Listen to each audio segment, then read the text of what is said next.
Yo, What's up, man? what's happening, man? How are Oh, you? that beard is intense. Dude, the quarantine beard. I haven't. The hair's even more intense. You haven't. How long has it been since you've trimmed it up? Oh, I trim the beard probably like I'll trim the sides Yeah, every yeah, yeah. maybe like every like 3 weeks. I can't stand it in my mouth. That's where it gets me. The mustache is super annoying. Terrible, right? And I get self-conscious about it. And I think most people who are like beard people are used to it, but it makes me so self-conscious that I think people look at me going, look at him, he's chewing on his own hair, because that's what I feel like I'm doing. So Yeah. I'll trim Oh, this that's up crazy. and I try and like get around here, and then I'll do the sides because it helps it look longer. Yeah, I hear you. I hear you. I had it going for a little while, and it just same thing. It got so annoying. And then the hair, I had the quarantine hair going, and it's just like summertime. I think it was a hot July day. I'm like, screw this. I'm going to get this thing cleaned up. I'm close. I'm close. I'm almost at Well, that point. yeah, you're approaching the winter, so just let it keep going. Just start the cycle over. I'm Yeah. close to probably a year. It's probably been since like January. Is that vodka there? It is a little vodka. Cheers. I got. Cheers, buddy. Is it kettle one? It is Kettle One. We are in the same playbook tonight, my friend. That's awesome. Kettle One martini kind of night. It's been a day. Boy, I was being a dummy like 3 hours ago. I was like, I might just, I had a 5 hour energy, and I said, I think I'm just gonna drink water. And then like hour and a half ago, I go, what am I talking about? I gotta have a drink and relax and like enjoy myself here. Heck yeah. I mean, most of the episodes I've listened to so far, it seems that there are drinks involved. It's funny on Zoom. I've told some people before, it's tough with Zoom because usually face to face, especially when I first started, you go drink for drink. Hey, I'm pouring one, you want one, or I'm cracking one, you want one. But on Zoom, I'm left to my own devices here. So it's like it's hard to gauge like where everyone's at. And I'm probably the only half of these conversations that actually like has his drinks right here, so that I don't have to get up. That's smart. You And got your whole you're sitting right next to your bar, huh? Well, I just put a bar next to my wherever I'm recording. Just make it so like I think most people will like make a drink and then they'll wait for like the inevitable bathroom break that happens. But that could be like an hour, 2 hours, depending on if you're Leslie, 4 hours in. Oh my goodness. Well, yeah, I'll let you know when I need a refill because I got to run downstairs. I don't have my kettle bottle next to me. Yeah. So, man, it's Dustin. It's awesome to see and talk to you because I haven't really like interacted with you in any way. I feel like on social media or anything. So I haven't. It's weird. It was one of those things like when I feel like I've seen something on social media. This was probably back to the wrestling days when you're working with WWF, or I don't know if it was WWE at the time, whatever the name was. But Yeah. I feel like I like once you started this podcast, I'm like, oh yeah, I recall something on social media about that. But other than that, I don't think we've connected at all. Yeah. And then I listened to the first few episodes. Honestly, it was great. Like, especially through quarantine and COVID, I'm work from home, have the episode on in the background, and just the kind of the memories. It's a great idea. So well done. Well done. So Dustin, the two things I think that about you that like I know at this point for some reason, when I think back, I can't think of like big things, but we were in homeroom together, right? I believe like Is that because of our last names? yeah, because of the C's. And Paige told me that you guys went to, was it semi-formal freshman year? Yeah, was that freshman year? So I was thinking today, I'm like trying to think of memories from high school, and I'm like, man, I hope this isn't a flop of a episode because I just, for whatever reason, my memory has faded severely since 2001. It's been a long time, and geez, it's gone fast, but it's been a long time. Yeah, I mean, I can't recall homeroom who we had, but it makes sense. I mean, Gottlieb. Senior year was Gottlieb. Mm-hmm. Um, Gottlieb. That's right. He freshman was year, freshman year was Michael Sabia. Sabia. What did he teach? History? He was math. Warren was the real hard ass militant one where you had to do drill. That's right. That's Michael right. was like maybe 10th grade geometry or something, or That's right. He was the fun one. recalc. Yeah. I see. Geez, thank you for filling me in. Gottlieb, I'll never forget Gottlieb. Chemistry. Yes. Yes. He was tough. Not tough, but he was bizarre. I never had him, but he was always like a nice guy, fun to talk to, and I would always scam my way into homeroom because I would always come late.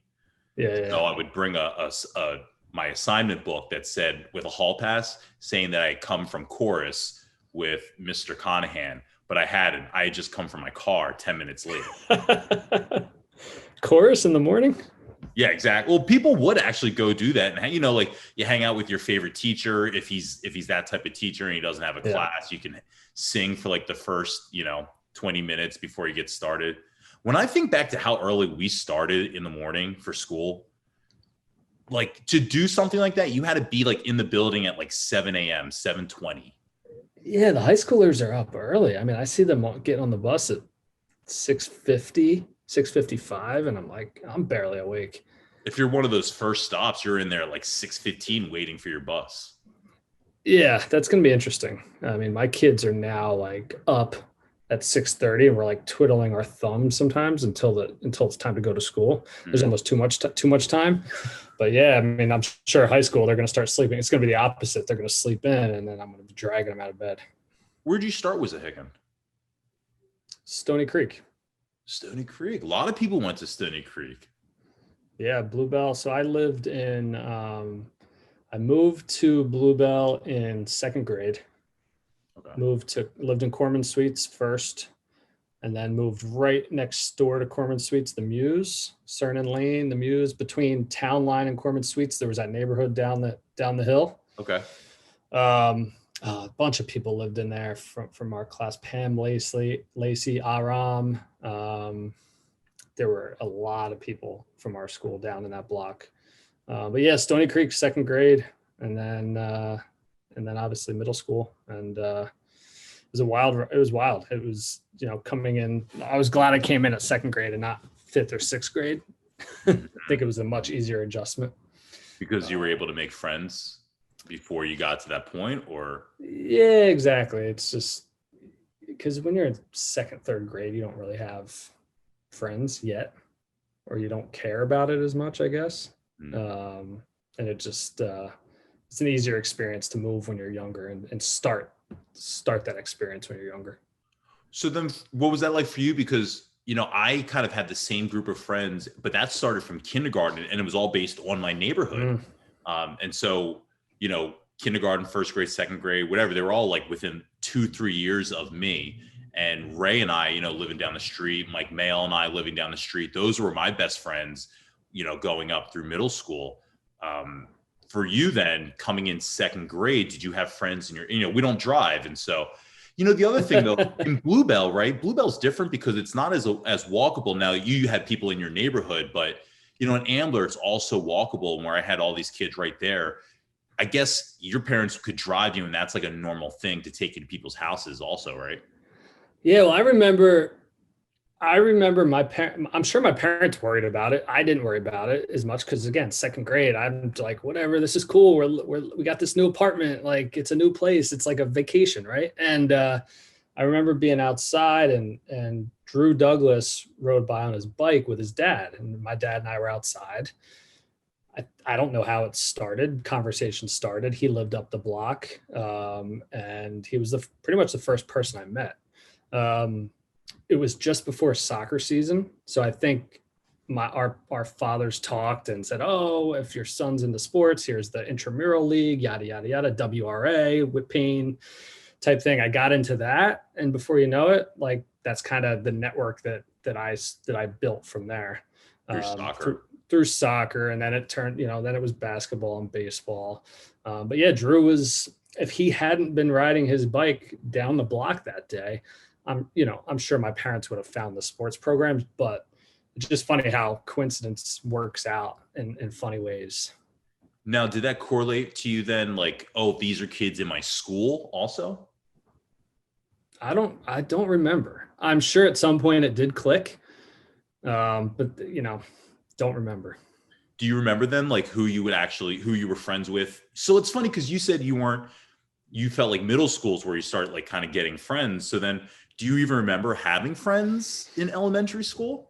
I mean, Not really. through No. soccer, you just have acquaintances, but so what would you do? Yeah, because you don't like hang out. You don't really like nowadays. Like parents set up play dates for the kids, right?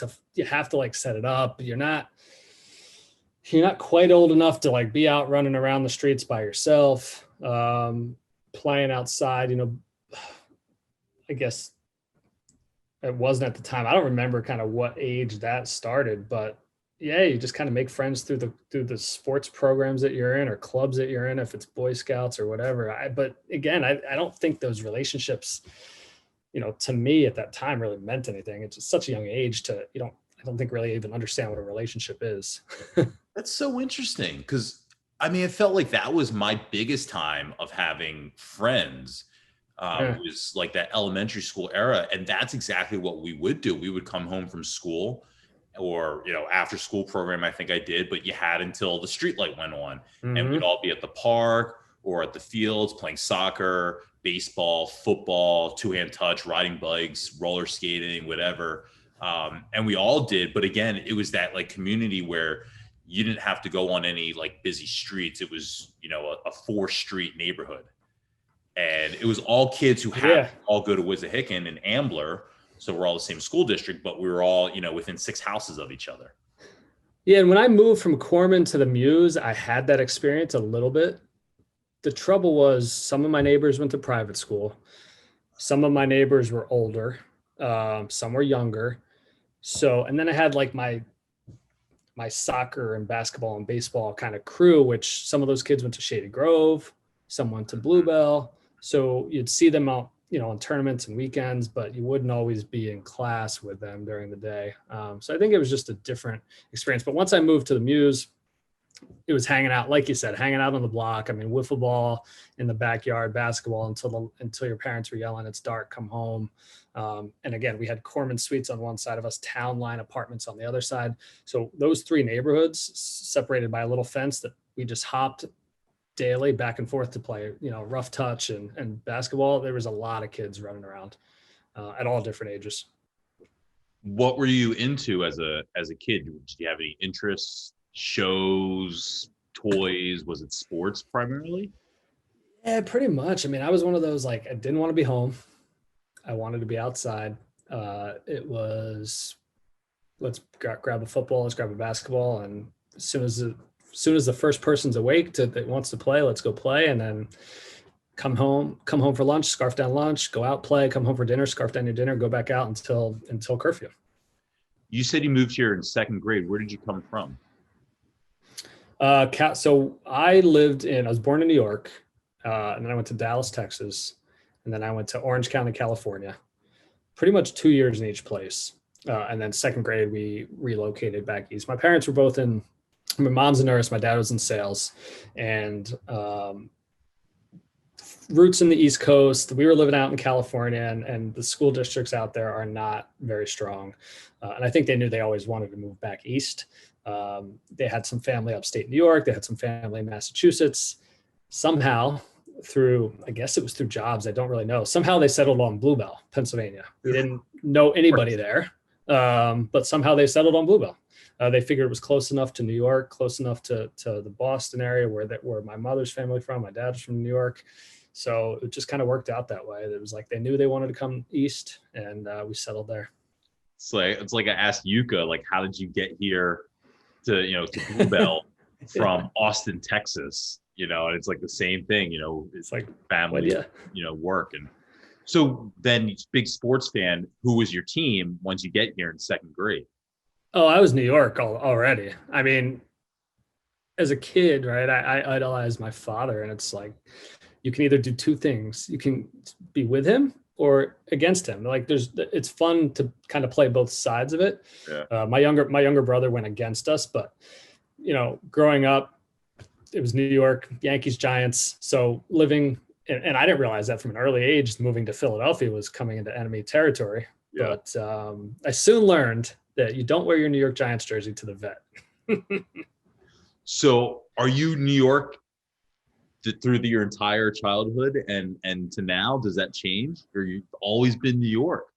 I stayed in New York. I mean, it was one of those things that I think subconsciously I just decided to go and follow my father's footsteps for sports teams. Yeah. And I thought it was more fun to root with him than against him, sitting at the TV. And that was, I remember, watching sports with him. I don't remember as far back as Texas, but I remember California.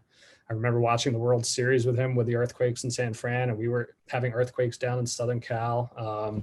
So it was one of those bonding experiences that I just chose New York teams. And, a lot of persuasive Philly fans tried to talk me out of that for years and in Philly. But at that point, it just became like I had to I couldn't flip flop and teeter totter back and forth. I had to stick to my guns. And it almost became it was almost more fun, being the opposition. Well, that's 90, in second grade, that's like 1991. That's why I was going to ask, because it could have been very easy in 1993 when the Phillies had gone from last place to first place, and the Mets own Lenny Dykstra is now on the Phillies, for you to just, who gives a fuck? You know what I mean? You're 10. Just switch it up, bro. I very easily could have. And I mean, believe me, I think there's a part of me that I certainly enjoyed the Phillies. I mean, Dalton and Kruk and Dykstra and again, Drew Douglas, my first friend, like he and his father were huge baseball fans, and his dad coached baseball, and we'd go to Phillies games with them. And I just enjoyed the sport. But I was always just true to my roots with the Yankees and Giants. Yeah, I mean, you weren't short of any celebrations during that. They didn't let you down, so. No, exactly. There were some exciting Super Bowls with the Giants, some unexpected Super Bowls. Baseball was one of those things that I didn't enjoy as much at a young age as I do now. I loved football back then, and now I'm kind of the other way around. It's baseball first, and then football after that. Okay. Yeah. So when you get to middle school, that's where like you start actually building bonds, real friendships, relationships, or start at least having a better concept of what those are.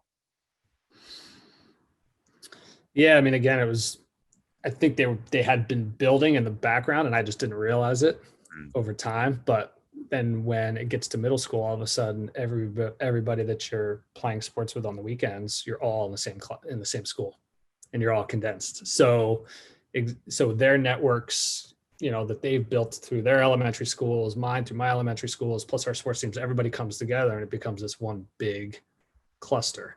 And that's, I think, where it really spreads, and you can kind of find out who you are and who are going to be your long-term friends. So you're seeing kids that you know from kind of all these little walks of life you've had up to this point, mainly sports, but are you in the same pods with these kids?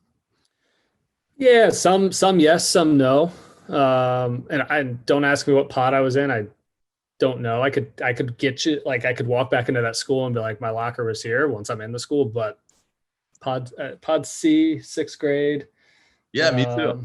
Downstairs. Yeah. Was all sixth grade downstairs? No, A and B were up. Everybody else was up, right? There, We were down with I had Mr. Winokur, Mr. Schneider. Was there Mr. Schneider? Valatek. Mrs. I want to say Mrs. McBoyle. Yeah, she had changed her name, right? There was. Remember what? I remember. Everybody. Schneider was 7th grade. Okay, so I had Schneider 7th. So he was B. That was 7B. That was me B. also. Yeah. I didn't have Valatek. Was Winokur the one that had that like loft built? Super Carols. It's Super Carols. Oh my God. Were you in there? I was right. No, I was Valatek, I think, right next door. Yeah. They were right next to each other. And that trip, Camp Canadensis. Oh man. Yes. Great time. Yeah. So, it's funny. I always remember that trip to the Poconos because I kayaked for the first time and I wore jeans And back then I used to wear very tight jeans, Dustin. And Jeans in sixth grade? yeah. Okay. Very, I hated jeans. I I, was sweatpants all. I had no style. This is probably just like whatever was like, You were just ahead of the curve, man. yeah. But I wore these to kayak. And I'm just like going and I'm getting soaked. And jeans are like just sticking to my thighs. And it was just the worst fucking experience of my whole life. That was what I always thought kayaking was. And the next day, I was so sore because I was out of shape. For years, for like 2 decades, I was afraid to kayak. So I don't know if you remember this. My dad he was there. He was a chaperone, and he always talks about from that trip. Well, two things. He says you kids didn't sleep the entire week, but second thing was the kayaking. He said it was kayaks versus canoes one day, and he's like, they were sinking the canoes. He said the camp got so mad because like you kids were just going crazy, and the kayak like water fights, right? Taking the oars and splashing water, and the kayaks were trying to sink the canoes, and the canoes were trying to sink the kayaks. I think the kayaks came out on top, so good choice with the kayak. I don't know if do you remember? Were you part of that? Because I don't remember that, but he tells me that story all the time. No, it was mayhem. I remember beyond my jeans, my soaked jeans. I remember going too far and not realizing there was like a waterfall or something on the other side of the lake. And they were yelling like, come back. And I was out with Ray and the guys yelling, come back, come back. And we're like, what? And it's like the water starts running over the edge there, like on the other side. I'm like, oh shit. So crazy. My other memory of that trip was Green Day, When I Come Around, was like the jam and the party when that song hit in the dance, in like the big dance that we had. Oh yeah. That they put us in that, it was a big barn, if I remember correctly. Yep. And really awkward experience. Why? The dance aspect? Yeah, I think it's just in general. Yeah, guys and girls at that age, it's awkward. Yeah, I used to go to the middle school dances, and those were the only ones I went to. But I used to like do nothing. I used to sit with like my friends up against the wall, the classic stereotype, of course, and talk to nobody. I think that's what most people are doing. It's there's a few people out there dancing, but not many. In my head, everyone was dancing. Like everyone in like the forming cool kid crowd was like all dancing because girls hung out with guys. They all knew each other anyway, and they would hang out on weekends, whatever. And seventh and eighth grade, you're probably right. But sixth grade, no. I feel like that barn was the most awkward place ever. Probably right. Plus, I remember the Flyers were in the playoffs, and everyone was very concerned about that. So you mentioned then 7th, 8th grade. One of the things that I talk about sometimes on the podcast, maybe a lot of times, is that I always felt like around those times, just seeing and hearing the things that I was hearing, that, you know, school life seems so much more advanced than what I was living myself. And I often liken it to like what I was watching on 90210. You know, I don't know what exactly, you know, you mentioned Drew Douglas, but I don't know what your group of friends were as far as what you were kind of doing, who you were hanging out with, and what you were seeing and hearing. What was, from your perspective, what was the tone? That's when it really started to accelerate. I think that like 7th, 8th grade, where it's like, okay, people are growing up pretty quickly.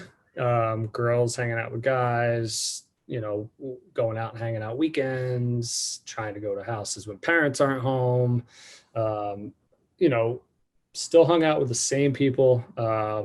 I hung out at that point a lot. I don't know if you remember Eddie Waltimate. Yeah. Okay. So he moved in, he might've moved in 7th grade or 6th grade or between 6th and 7th grade in the summer, but he moved in from Philly, lived in Corbin Suites.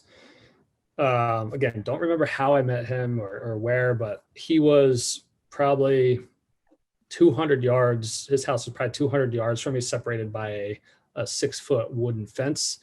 And he had, if you remember, the party house of Bluebell. So I spent a lot of time over there. Drew was just up the block, so he would come down. I would go hop the fence. We spent a lot of time at Eddie's. Eddie, you know, started off with not a lot of people because he was new to the district, but having the party house, you make friends pretty quickly. you know. And then Tara Cooper Smith lived about 6 houses down from Eddie. So she would have all the girls over, he would have all the guys over, and then it would just be kind of one big connection.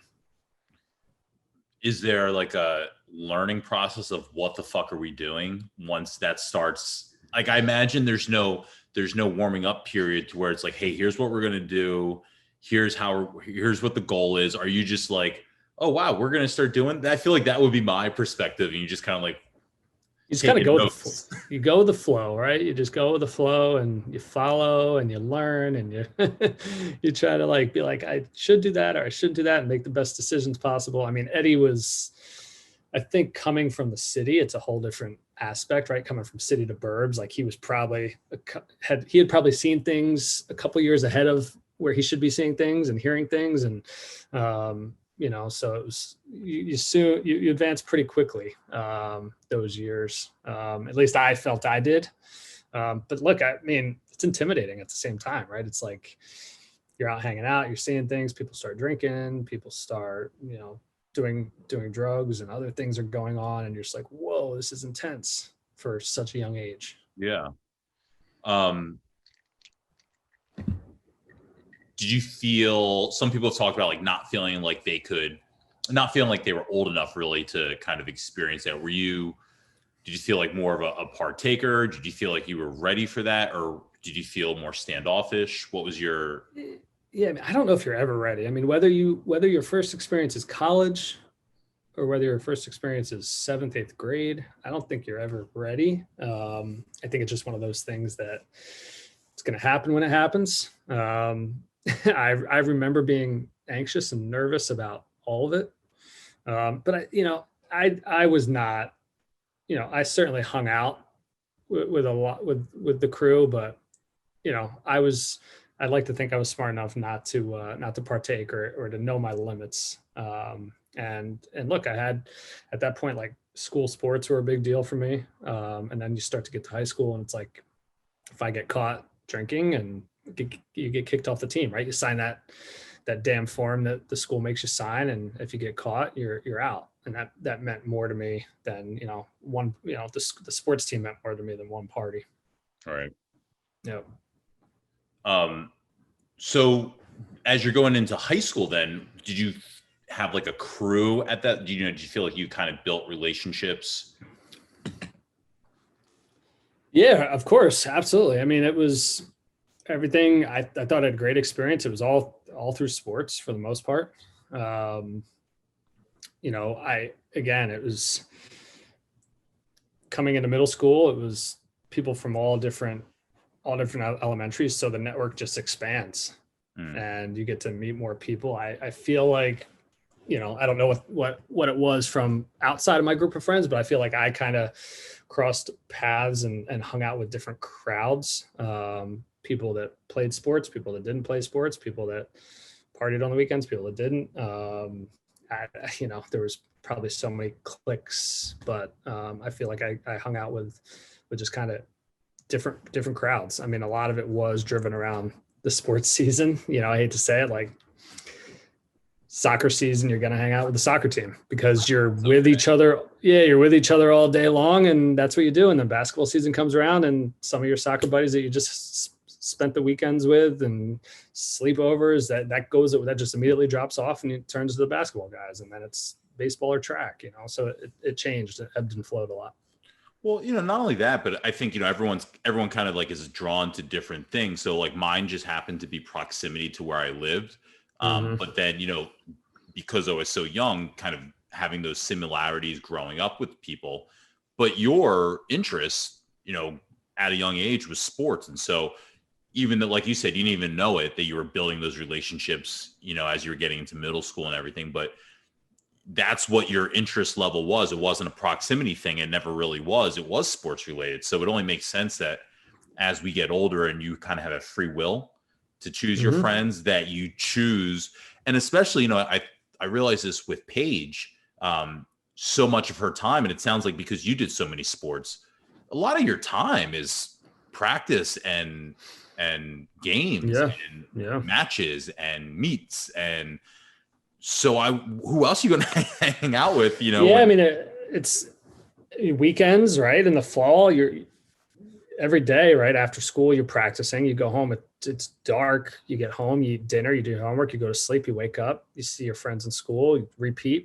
Weekends, you're at a tournament, you're traveling, you're staying in a hotel with all the buddies that you play with, and you're playing 3-4 games a day, and then it's just kind of goes. You go through the season, one season to the next. I specifically remember, like, I looked at it not as semesters. I looked at it as trimesters, right? As 3 sports seasons to a year, and you get from one season to the next, and it's like, what am I going to do next season? And you kind of hang out with that crew for the whole season, because that's your family for those few months. So, which trimester is your favorite? Oh man, summer. No, that's a quadmester. Oh God, it's hard to pick. I mean, basketball was probably my favorite season. Really? Yeah. So don't take this as a slight. Yep. I didn't know you played basketball. I was just gonna say probably my worst sport, but my favorite to play. So maybe it was like basketball is a smaller team, so a little more intimate setting, right? You got 10, 12 guys on a team versus soccer upwards of 20. When you get to like track, if I was running track, you got like 100 guys on the team, so a little more intimate setting. It's just something about Wissahickon too. We didn't have a good football program. Our basketball program was average to good. We made the playoffs. It was exciting, right? Every Tuesday and Friday night we had games. I enjoyed. We had hope. We had hope. It was fun. And we had a good group of guys. And my again, it was all back to second grade and even earlier. I mean, my dad coached and was very involved, and it was just lifestyle at that point. But that was probably my favorite season. But again, I wasn't the standout. I think I scored 33 points my senior year, but I'll tell you what, I took a lot of charges. I played defense. I think, what do they say? You've got hustle, right? That's what they say for.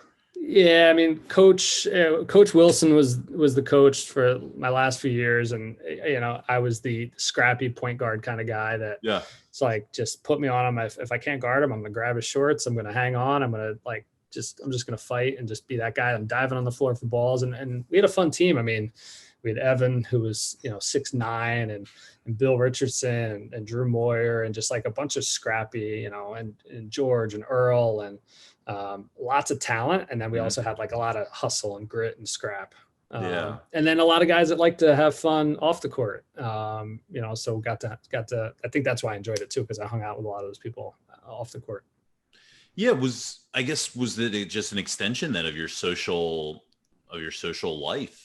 I mean, you said that you jumped around to a lot of different crews. Did you find yourself then like that frequently from sport to sport in these different groups socially outside of school? Yeah. Because you're spending, whether it's practice or meal before a game or after, I mean, you're spending your whole time with them. So it just kind of makes sense to stick with that crew, during that season. And I never really thought about it. But I guess if I think about it quickly now, your relationships with, my relationships with Evan and Bill and Drew, who I played basketball with, probably died down in the spring and then picked back up in the winter when basketball started again. Makes sense. Yeah. Did you work? A little bit. Again, hard to work and get a job when practice. I'll never forget my first job. Do you remember I don't know what's there now. There was an IHOP in Bluebell right off of 202. IHOP may still be there. Across from the Double T Diner. Yes. Yeah, where the Blockbuster was, and there's a supermarket in there, a Giant maybe. There's a Giant in there. There used to be a Blockbuster in there. Yes, across from the Burger King. Yeah. Is the IHOP still there? I think so. I think it is. I think it's so. They built that. The Muse, my neighborhood was right behind that, and that used to be an old hotel or motel. Yes. I don't know if you remember. Yeah, 202 Motel or something like that. and that was there for a while, and it was pretty seedy. And it looked they like the put base motel. It was pretty seedy. I mean, I'm sure it was. But they built this new strip center. They put an IHOP, they put the Giant in. And so I was like, oh, this is the coolest thing ever. I can walk to work. I'm going to go work at the IHOP.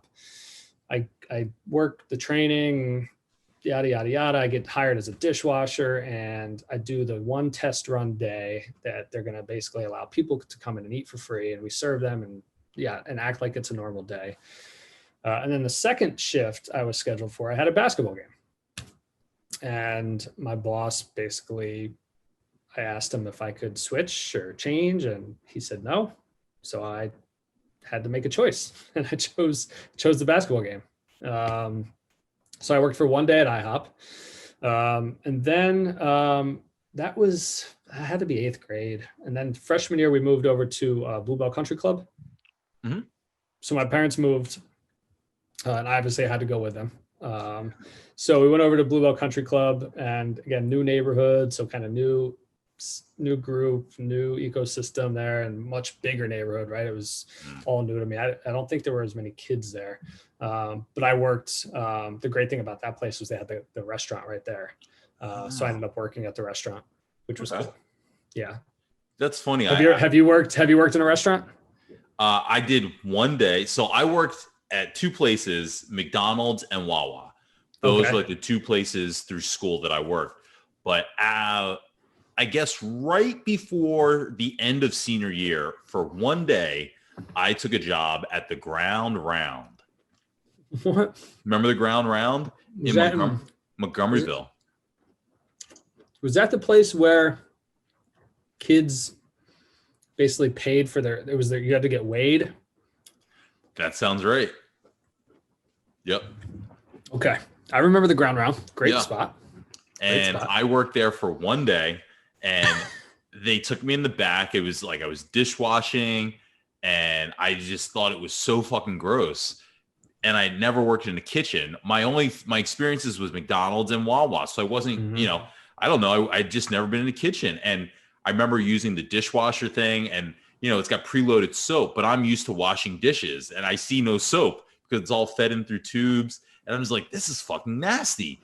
And then the guy that's showing me how to do stuff, he's like, yeah, and then you also make the garlic bread. So he's like, goes from like taking these dirty dishes and shoving them in the dishwasher and closing it. And then he just goes over and bear claws this like loaf of bread. And he just like, you slather the garlic butter on like this, and then you put it in the oven. And I'm just like, I can't do this. This is nasty. And I go to the guy and I go, hey, listen, I just want to go home. You don't even have to pay me. I just want to leave. You just please take the job from me. It was terrible. And one day I was with another guy, and he felt the exact same way. But he asked if he could be like a host or something like that. So I think he stayed, but I called my mom to have her pick me up. Yeah. The back house of a restaurant is a crazy place. Yeah. It's funny because years later I did some of that, but like at 17 or whatever, I just couldn't do it. But I mean, I guess as you know or have heard, right, like working in a restaurant too, it's the same thing. It's the people from the restaurant, you work together, and then they hang out and they go drink after.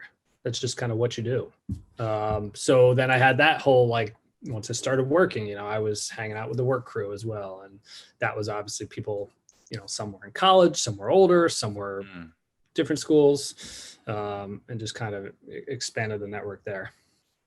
When you have friends like that, does that change your perspective on high school, or are you too young to even notice it? Like in high school, you can kind of like be in a bubble, but I find that especially when you're young, you kind of have these moments where you kind of come out of them. Maybe, I don't want to say feeling like you're better than the bubble, but you look at things and you just go, oh, I hang out with these people who are, 19, or, and you kind of look at things and you just go, oh, the world's a little bit bigger. Does that hit you at all when you have that experience? Yeah, I think you just don't appreciate what's in the bubble as much, or you don't care about it because, like you said, the world is bigger and there's lots of bubbles out there. And then, once you start, getting to an older age, if you start hanging out with anyone in college, you're like, holy shit. If you've ever had a college experience, I remember going up with Evan, actually, Evan Wallace, to his cousin went to Cornell. And I remember going up there probably sophomore year or junior year of high school and experiencing that my first like college life. And I'm like, wow, this is insane. Right. And then working with someone in a restaurant that went to Delaware, which is where I ended up going, and starting to kind of experience outside of the bubble. Right. And it's like, okay, I've got my Wissahickon sports crew. I'm really on, but I know now, I'm starting to know I'm only here for another year and then I'm gone. Right. And then who knows where I'm going to be. So yeah, it's a good point. I haven't really thought about it until you just brought it up, but it makes sense. Well, it's in my situation, I don't think I knew a lot of older people in high school. At least not people like college age. It was, either you were like 30 plus or you were my age or younger. And especially when I first started working at Wawa, when I was in high school, there were no college age kids that really worked there. There were people who were, maybe college age, but they didn't go to college. They were local, just people local from the neighborhood of Ambler, Lower Gwinnett, whatever. So I never really got like stories. I wasn't invited to, again, I have this thing about being invited to parties, but I wasn't going to colleges Right. to see that. So when I talk about like my experiences being stuff I would see on TV, it's because it was the only thing that I could see that was anything like that. But you were actually getting to see some things with your own eyes. Yeah, a little bit. Which Wawa were you at? Were you at the one right around the corner from the high school? Yeah. On I feel like I remember that. Yeah. I was there from like 16 to graduation. Really? I feel like I remember that now. Dude, I worked for Wawa for like almost a decade. Holy shit. I mean, that place, there were many pregame meals at that Wawa, right? Because you could walk over there. It was great, man. And that's when they actually sliced meat. Much better sandwiches back then. Absolutely. Mm-hmm. And they were like, it's funny. I mean, I don't have any here where I am. So I still, every time I'm back home or in Jersey somewhere, and I'm like, oh, Wawa, gotta stop. Mm-hmm. But it's not nearly the same. No, but I used to love going and getting like a classic hoagie. When you would come into the cafeteria with the Wawa, like you stopped at Wawa before, and I would get the big slam because I don't drink like coffee. I don't drink like tea. I know people love to bring in the Wawa iced tea, but if you came in with like, oh, I stopped at Wawa before, like you were the man or the girl. Yep. You were balling. Even when I went to Delaware, I mean, it was one of those weird things. We had a Wawa there, and there was a lot of people from New York, and I was like the Wawa king. I'm like, we got to go to Wawa. And everyone's like, what's your obsession with Wawa? I'm like, because New Yorkers don't know. Did you work in the deli, or were you behind the cash register, right? Both. You did both? Yeah. You can't slice. I want to say you might not be able to slice until you're 18. Yeah, that makes sense. So I did mainly the register, but I could make sandwiches and all that. Man, I did everything at Wawa. But once I graduated high school and I was in college, I started going to the beach in the summers in between semesters. And so then I would just start doing like, that's when I like did the whole gamut of everything at Wawa, slicing, just like I don't even know what you call it, like janitorial, like, coolers and mopping and trash compactors in like these 120-degree sheds, just coffee bar. Coffee bar was like a thing because beach Wawas are so crowded. Which beach? So I did Ocean City for 2 years, New Jersey, and Somers Point, New Jersey for a summer, and then Sea Isle for a summer. Oh, wow. That's awesome. Yeah. So those Wawas must get crazy on a Friday or, beach traffic. My first time ever doing Sea Isle was after graduation of college. So this was like 2006. And my boss called me. I would always go to whatever store my boss was at. And he calls me and says, hey, do you want to start Memorial Day weekend? And I'm like, yeah, perfect. That's great. Like, let's start getting paid. I can get down there before and get set up. And he goes, great. So we're all going to work the overnight shift because it's crazy and I need all the managers. He goes, do you want to work that with us? And I'm like, yeah, I don't want to work like my first week with people I don't know. I want to work with you. Yeah, I'm on overnight. Sure. Dude, it was the wildest thing I'd ever seen in my life. I'm talking people throwing bricks through the fucking windows, people slapping their ass into the trunks of people's cars and leaving like dents in their hatchbacks. It was people pulling the shrubbery out of the wood chips in the parking lot. We had to shut down at like 1:30, 2 o'clock in the morning because it was just too crazy and we couldn't handle the post-bar traffic. So we just start shutting down and we'd reopen at like 5 a.m. Oh my goodness. It was crazy, but it was fun. You know, you can only do that stuff when you're young. Yeah. I mean, God, that's wild to see it from that side. I mean, I think of all the nights college or post-college we're stumbling into a convenience store trying to order food and the poor cashier or person there helping is like, what are you doing, you knucklehead? Get out of here. Go home and go to sleep. Yeah, it's funny. Wawa really is like a cultural accompaniment to our childhood. Yeah, now it's just so different. The Super. I mean, I went to the one in Center Square right there on 202 and 73. Now, which is now like well, they have the big one that they built, but it was like it's now like a Dunkin' Donuts or a gas station or something on the corner there. Yeah. One of the original. Yeah, one of the original ones, and it's just now they're so corporate. And it's not the same experience. Not at all.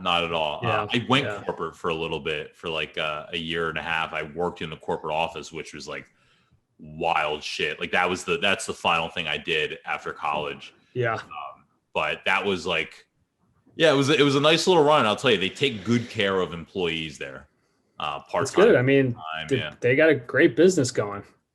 I'm in the consumer packaged goods industry now. So Wawa is like the iconic convenience store chain for brands to get into, right? I'm in beverage now, but whether it's a beverage or snack or whatever kind of consumer packaged good product, that if you talk a convenience chain, it's like 7-Eleven, obviously, because they have 10,000 stores, but it's Wawa, right? It's like, and I think early on, like Wawa just didn't know and didn't like have that ego, and then they quickly realized that they were super important to everybody and started acting that way. Sometimes I still think they don't know. Yeah, I mean, look, they've held pretty true to their roots with like not expanding nationally, right? Like knowing where they're good, where their core market is, and investing in those areas, and good for them. Yeah. If I could ever get a dream like that to build and make it last for 50, 60 years, you know, from the tiniest little bit of an inkling of an idea to this big, massive cultural phenomenon. Yeah. Where was the first Wawa? It was I think it was in Wawa, PA, but I'm not sure. But that sounds horrible that I don't know this. That I claim to be Mr. Wawa, but you worked at corporate. Come on. I know. Isn't that in the training? They do. They really do. I think it was like up the road from the headquarters, which is the Red Roof in Wawa, PA, like Baltimore Pike. Okay. I feel like it was. I've never been there. I don't know. Yeah, I feel like it was. Wawa. It used to be like it was just like a milk spot for a while. It used to be a dude in a wagon selling milk, and then he had a little post store, and then they just started adding more and more stuff. It's so crazy. Yeah, it's wild. That can start like that and then turn into where it is now. I know, especially because I don't know though, because I actually liked the lunches at school, so it wasn't like I was never like, oh, this shit is gross, unless they had like hot open faced turkey. I wasn't in with that, but I eat everything. We were talking about lunches the other night because it's like I feel like I'm looking at the kids' school menu every day. Like, are you buying? Are you bringing? Are you buying? And I was talking about the big pretzels with the cheese and the chocolate chip cookies, and then Domino's. Like, everyone's like, you had Domino's in high school? I mean, lots of people were envious of that. That was every day, right? Every day, I think, and not in high school. And I don't remember middle school. It was maybe only Fridays. Yeah. Friday, yeah. But Domino's every day. Come on. Yeah, it was like 2 slices for $5. I don't remember the prices, but it was delicious. Yeah, the pretzels with the cheese. You put the cheese in the bowl. The cookies when they're fucking warm. My top lunch there was the Texas Tommy. I don't remember that. Oh, the Texas Tommy's the hot dog with the bacon and the cheese. Whoa. You don't remember Don't this? No. I mean, I know the hot dog, bacon, and cheese, right? I don't know. It was called the Texas Tommy. Oh yeah, the Texas Tommy. That was the top one for me. I was like big. My parents were like, "You're not buying. You're bringing lunch." So they wouldn't send me with money. But I think you had Sean McNamara on the show. Mhm. He and I don't think it went on for long, but he was going out and before school, he was picking up somewhere in Ambler. I don't know where he went, but he would buy those big pixie sticks. He'd buy a bunch of lollipops, and then we'd sell them in school. So I'd sell enough to make $8-10 a day by selling 25-cent lollipops, and then I'd buy a pretzel and a cookie and 2 for $5 slices, and I'd throw out the lunch that I had packed or that my mom had made, and I feel terrible. Hopefully she doesn't listen to this, but yeah, we got shut down pretty quickly. I mean, we had one class together. I remember he would bring his backpack, we'd divvy up the stuff, and then we'd go and we'd sell all morning long to pay for lunch. And at one point it got ridiculous. We're buying stuff for the table, and I think it got shut down pretty quickly. They were like, you can't sell candy. Like, we're not selling drugs, but That's awesome. He probably went to the newsstand in Ambler. I think that's what it was. Remember those monster pixie sticks? Yeah, like that thick. Yeah. The thick, tall ones. Yeah. And then I don't remember the lollipops, but I remember the lollipops being a hit. Yeah, we were, little entrepreneurs back then. I feel like a lot of times people would try and do stuff like that, and you'd hear about it for like 6 days, and then it would get shut down. Yeah. I think we lasted a while. Look, again, we weren't trying to make enough money to take any money home. It was literally just so we could buy pretzels and pizza and enough food for the friends at the table. Did you, besides that caper, did you ever get in any trouble through school? Were you any behavioral issues for you? Not really. Nothing major. Nothing exciting to share there. I mean, little bumps in the road here and there. Sometimes, it was always talk back and, try to rebel a little bit. But again, it was like my parents were pretty involved in what I was doing and pretty in the know. And I was still pretty afraid of them coming down on me if I ever got in trouble. And then there was always the sports things too, right? And your coaches are in the schools, right? So if you get caught doing something, your teachers are the coaches and they all talk, and it gets back to the sports, and you get punished there. And I did not want to get punished, and lose playing time because I was getting in trouble in school. I asked Paige about kind of like filling the slots, feeling like she had to punch her card for every free time. Did you feel like that? I mean, you played sports all three seasons. Did you ever, was there a reason? I mean, did you just love it? She was on another level. I feel like she was like super dedicated, right? She probably was a lot busier than I was. Well, she was doing, but she was doing sports like from this season to that season. And, I did musicals. So for me, like that was just spring. So that was January through March. And that would be, till 7:00 every night. You'd have rehearsal. And that was a lot, enough that I didn't want to do it in the fall or the winter. So for you, I mean, some people are just built that way, and some people would just like doing it, especially if it's something you like doing, you don't mind giving the time, but you are giving like your nights and your weekends all throughout the school year, where a lot of kids are just hanging out or, worrying about studying or going to bed at 11:00. Yeah. And I think, did I enjoy every practice? No. Did I enjoy like running sprints? No. But like looking back on it, it kept me out of trouble, and it helped me with school because like I was very structured. I knew that I only had a set amount of time. Like I wasn't hanging out with friends on the weekdays. It was practice, go home, eat dinner, do my homework. I was hanging out on the weekends maybe, or in the summertime. But I think also like, for me, sports was also like a social type experience. I was good enough to be on the teams, but I wasn't, that superstar that was so dedicated to the game that I felt like I couldn't check out and experience the social life that you should in high school. You could escape some of the pressure. Yeah, I certainly didn't have any pressure. I got injured playing soccer junior year, tore up my knee, and then I was kind of just like floating through that. And then basketball, that I took that more seriously. But then track in the spring, that's a social sport. I was kind of just doing that to keep in shape. So that was not a big deal to me. I was kind of just there for the social experience of it all. Was soccer your best sport?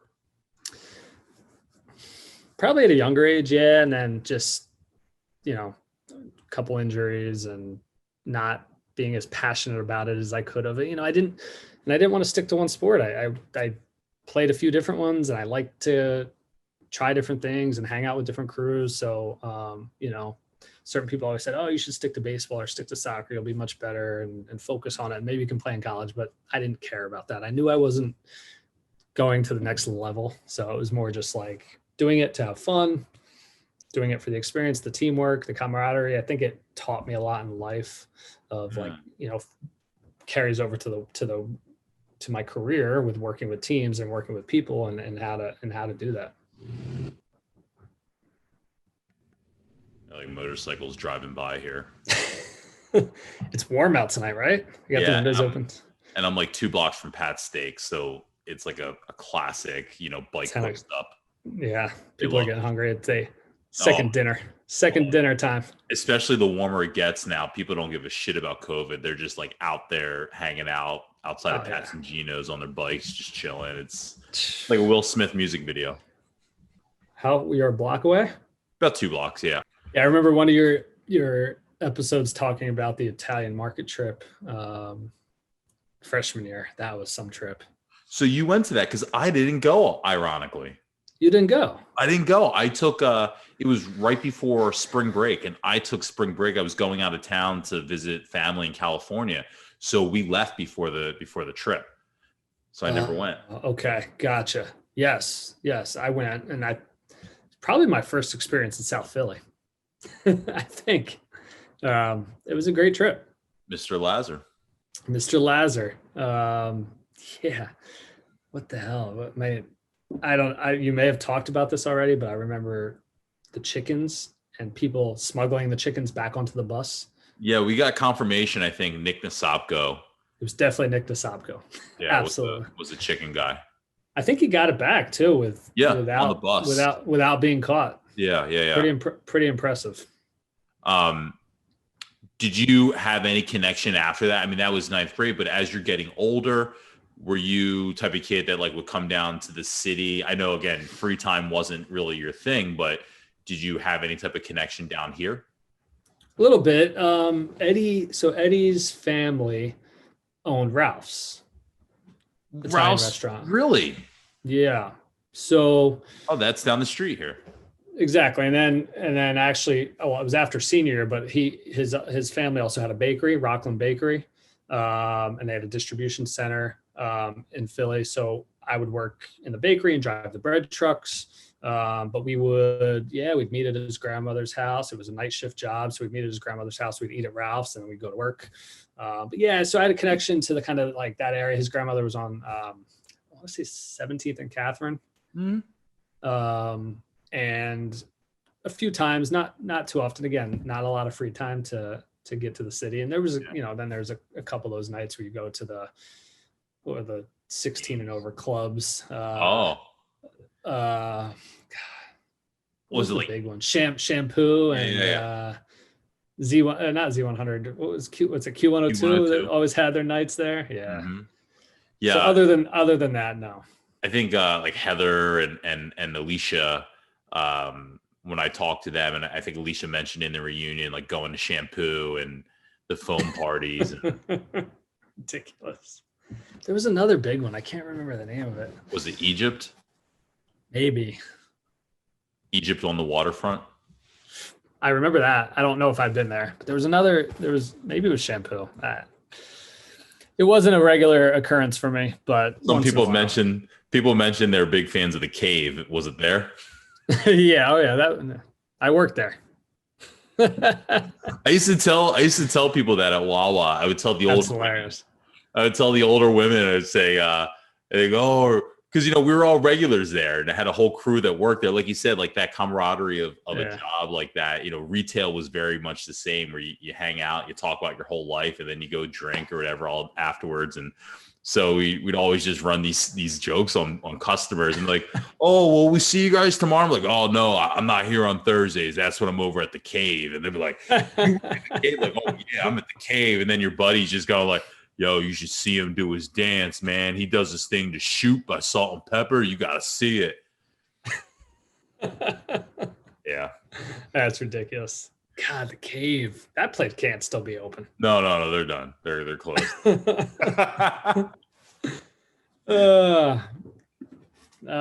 been a while. I haven't been in Philly in 5 years. I mean, really? I've been in the burbs, but I haven't been downtown. I've been about 5. Yeah. Oh boy, it would probably blow your mind. They've just done so much building up. Restaurants especially are so huge now. I think it's you're in New York, but I think Philly is maybe the rogue number one, where if you don't want to come to, the size and the density, people pick Philadelphia because it has a lot of unique cultural spots, and especially a lot of things with like the internet, a lot of things that get on those big viral hits like Barstool and Eatery or whatever, and they'll come through Philadelphia. A lot of really old historical places. They're big on pizza now. They're big with Mexican food is really huge. So yeah, last time I was there, I remember being like very pleased with the hotel and everything being walkable and a bunch of restaurants and bars. It was awesome. And I mean, I remember growing up, it was like, you don't really go hang out in Philly. It was not the safest place. Not outside. So they seem to have done a pretty good job cleaning it up. Yeah. You don't go outside when you're in Philly. That's for sure. You go like straight to where you want to go, and then But now it's like gentrified, I guess is the term. But yeah, very walkable. A lot of the places. There's still some parts you should not hang out and leisure in, but that's why I love where I am, because it's easy to get to like a lot of parts of Philadelphia within a 30-minute walk if it's a great day. So yeah, that's awesome. Good stuff. What kind of student were you in high school? I was always one of those that, fortunately could get by. I certainly didn't put the time in. If I could go back and do it again, I'd maybe put a little more time in to my studies. Just knowing how valuable things that you learn at that age can be. But I was lucky enough to understand and learn pretty quickly and do enough just to get by. and I'd say a B student. Okay. But I knew who gave out the easy A's, and I knew how to get the easy A's. Who gave out the easy A's? So I was trying to think of, who was the English teacher that everybody took that was the easiest? Curcio, yeah. That was probably the easiest I've ever gotten. I feel horrible that's his reputation. That's got to be everybody's experience. Did anyone get a B in his class? I don't think I had him for block scheduling, actually. He at one, I remember like he would treat everybody. He was pretty, I thought at the time, he was like really nice to everybody, right? He didn't really have like favorites, but he'd be like, oh, you got a game today. You can go sit in the beanbag chair and hang out, like go read a book over there. And I'll never forget, like one day I told him something silly. Like, I'm like, oh, we had turn back the clocks was the other day. And you didn't adjust your clock yet. He's like, extra credit, 10 points, extra credit. Boom. I'm like, what? Like, come on. The guy was just too nice to be a high school teacher. It's funny. He's probably the most creative teacher I've ever had. Yeah.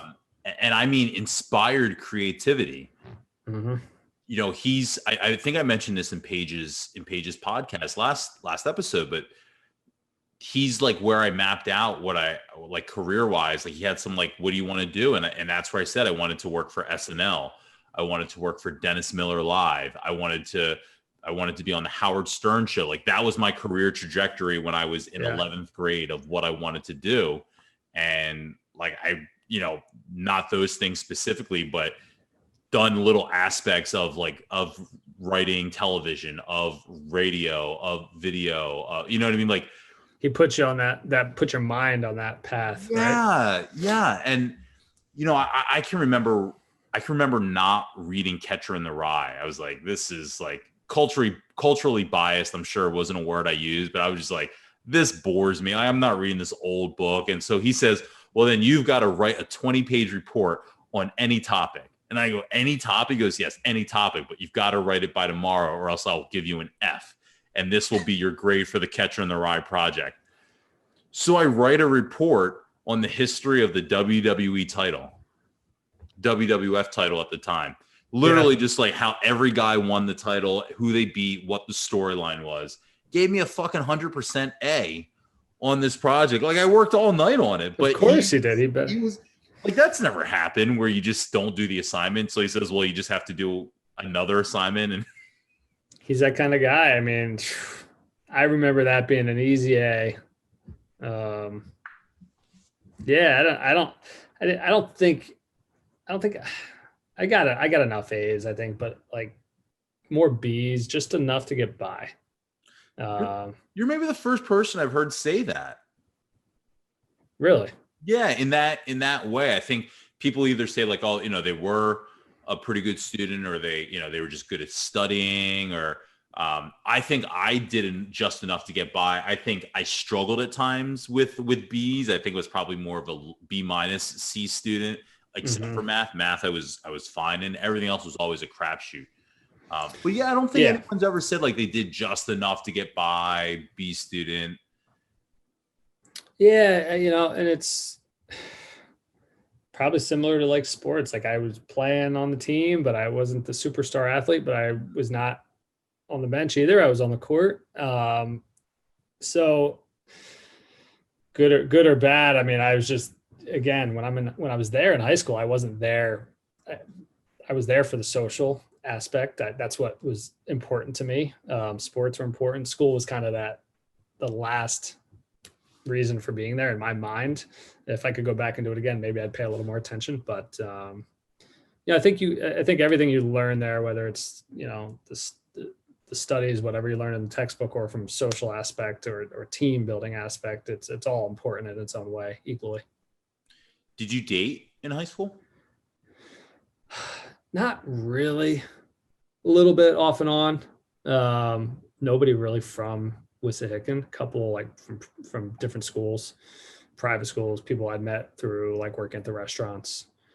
Not a ton.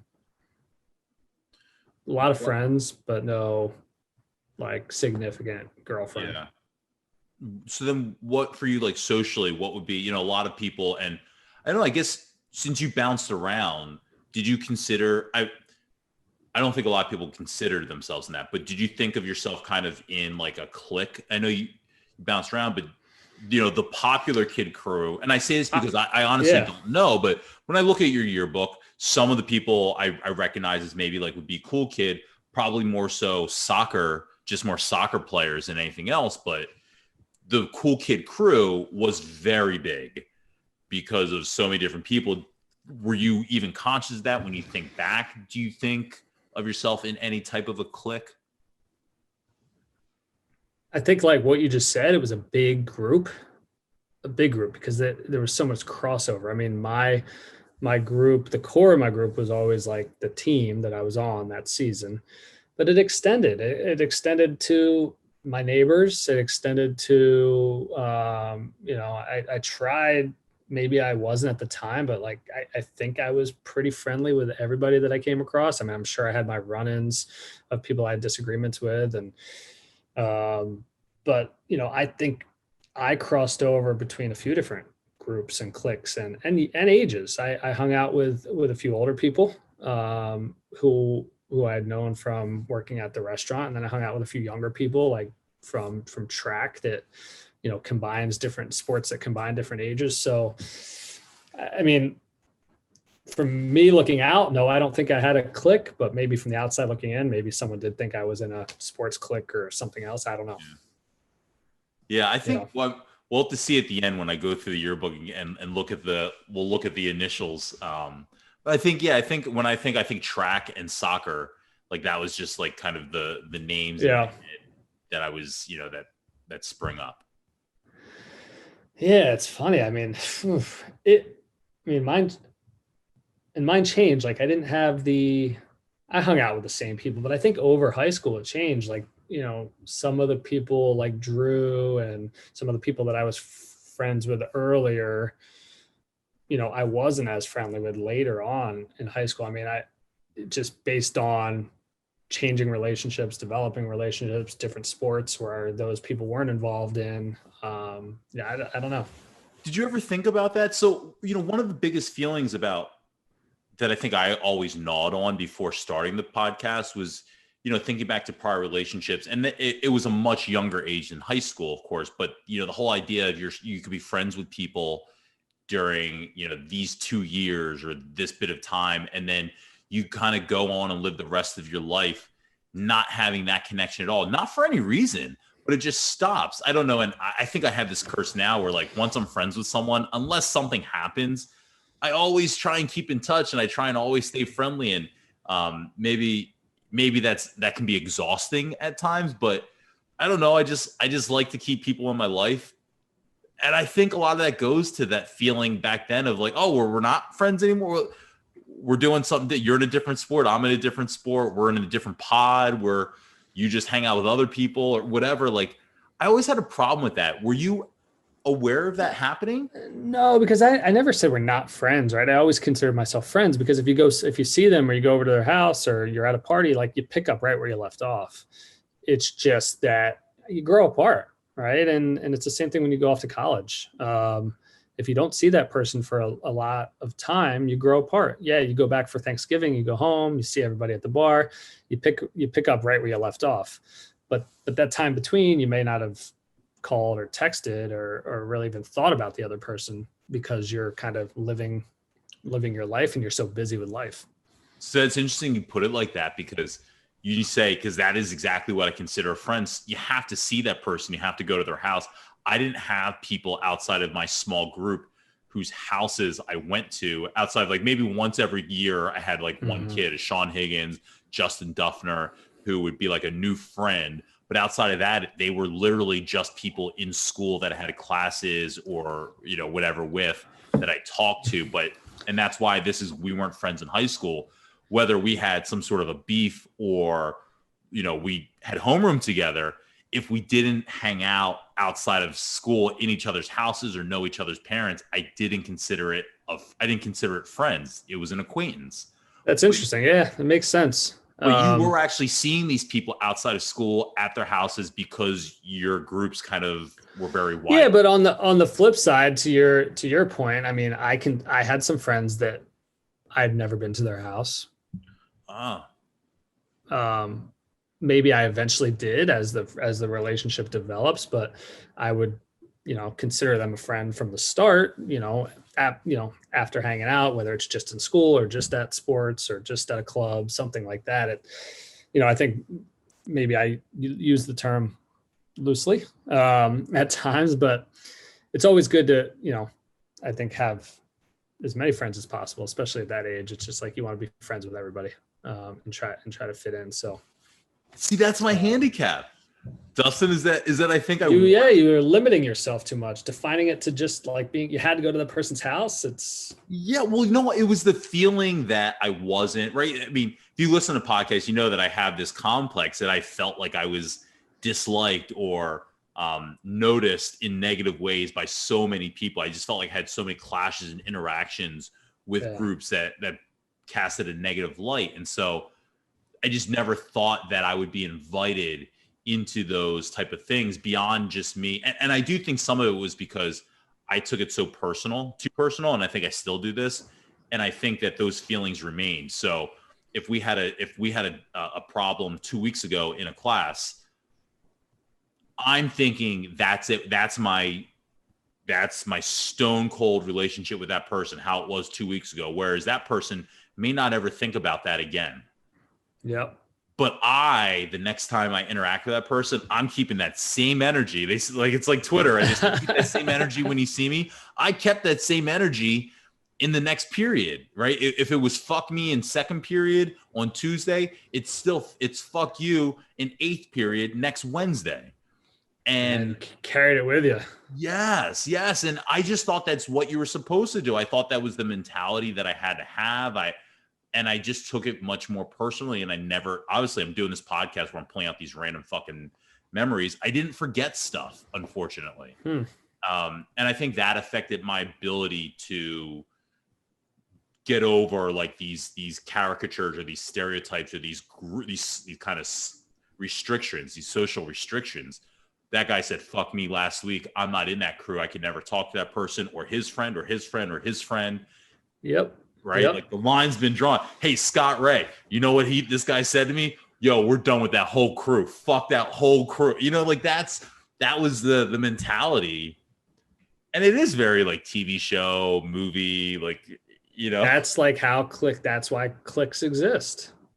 Because it's like your clique stays together and everyone else's, if one person in that clique said fuck you, then you can't be friends with anyone there. And I mean, I try not to follow that even today. I mean, I try to just move on and forget about stuff, and things happen and arguments happen, disagreements happen, and just move on and whatever. I mean, can't be friends with everybody, but I try to just make the best out of it and be friends with as many people as possible, at least friendly to them, you know?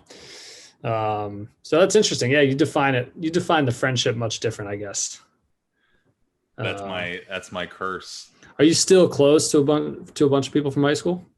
I'm not as, I mean, I still talk to George Barreca a lot still, but then like I have like a good group of people from the podcast now that I've been doing this for a year that I talk to pretty regularly, and you know, get to see and hang out. It's a weird thing in this world where, you know, we're somewhat quarantined, where I've been able to kind of, I don't know, like meet this new group of friends or introduce this new group of friends that are actual friends, where we do hang out and, you know, into my life. Do you go to their house though? They will come over. So I hung out with. Okay, so it counts. It counts. Yeah. All right. I hung out with Brandon McQuaid this past weekend. We actually, you know, hung out. So do you still have the same definition as you did, like that you have to go to each other's house to be friends? You got to be social. You have to do things. Okay. Yeah, you have to actually do social things. It's got to be beyond Facebook. Got it. Oh, of course. But I have your mentality now of like, the more friends, the better. Especially being, you know, I'm, you know, still single. And so the more friends, the more different avenues, and people have things in their life. I can't expect them to all, you know, cater to me in my freeform life. But the more different avenues I have to keep myself entertained or supported or be there for other people, I you know, just like being a good friend, the better I definitely feel now as an adult.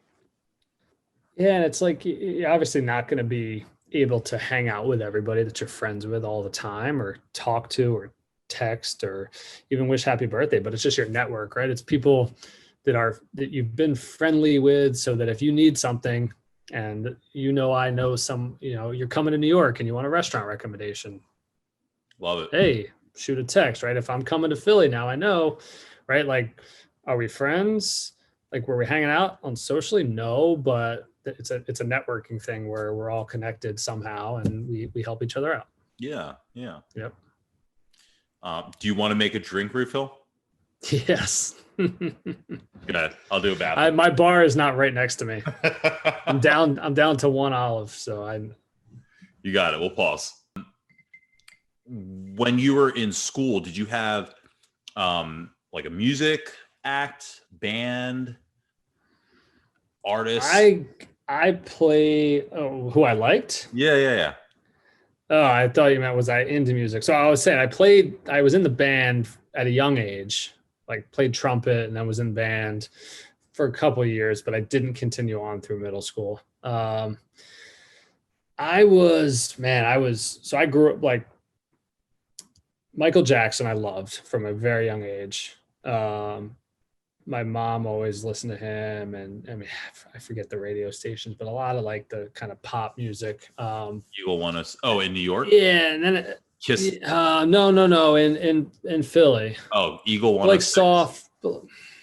B101. B101, absolutely.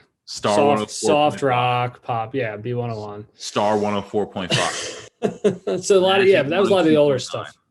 Magic 102.9. Magic 102.9. That's still around? 0.5.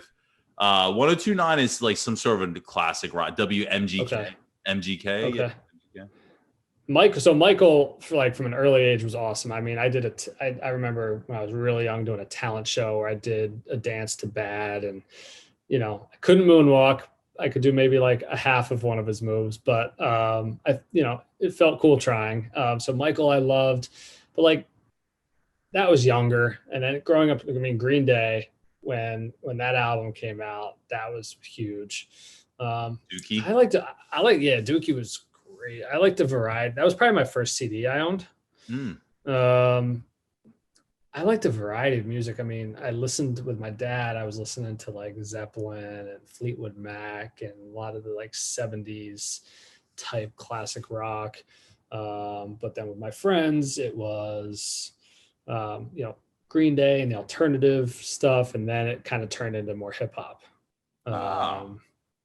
Yeah. So, but again, I wasn't that into music where I cared that much about it. To this day, I still listen to a mix of everything. I mean, you look at my Spotify, it's like, what the hell? So would you say you're like a top 40 guy? No. Oh. If you look at my Spotify, maybe just because my kids are on there and it's like all today's top hits. No, I'm very much like, I mean, it's in my regular mix is like Black Sabbath, Zeppelin. Still love Fleetwood Mac, those types of groups. Depending on the mood, it's all about this mood and the setting for me, right? It's if I'm outside on a nice warm day, it's the reggae, or I love Sublime. When I was living in California, it was like all Sublime and surfer rock type stuff. If I'm feeling a little more energetic and want to get up, or in the middle of the day, it's hip hop. It's like 90s hip hop. Biggie, Tupac, Eminem was great, and when Eminem in high school was amazing, right? Yeah, I don't remember when what was his first before the one Eminem, with before that with Slim Shady LP. Yes, that was probably freshman year or maybe even 8th grade. Yeah, that was probably freshman year, and I think 11th grade was the Marshall Mathers LP. And that was like the boom. That was when he was like starting to go real pop.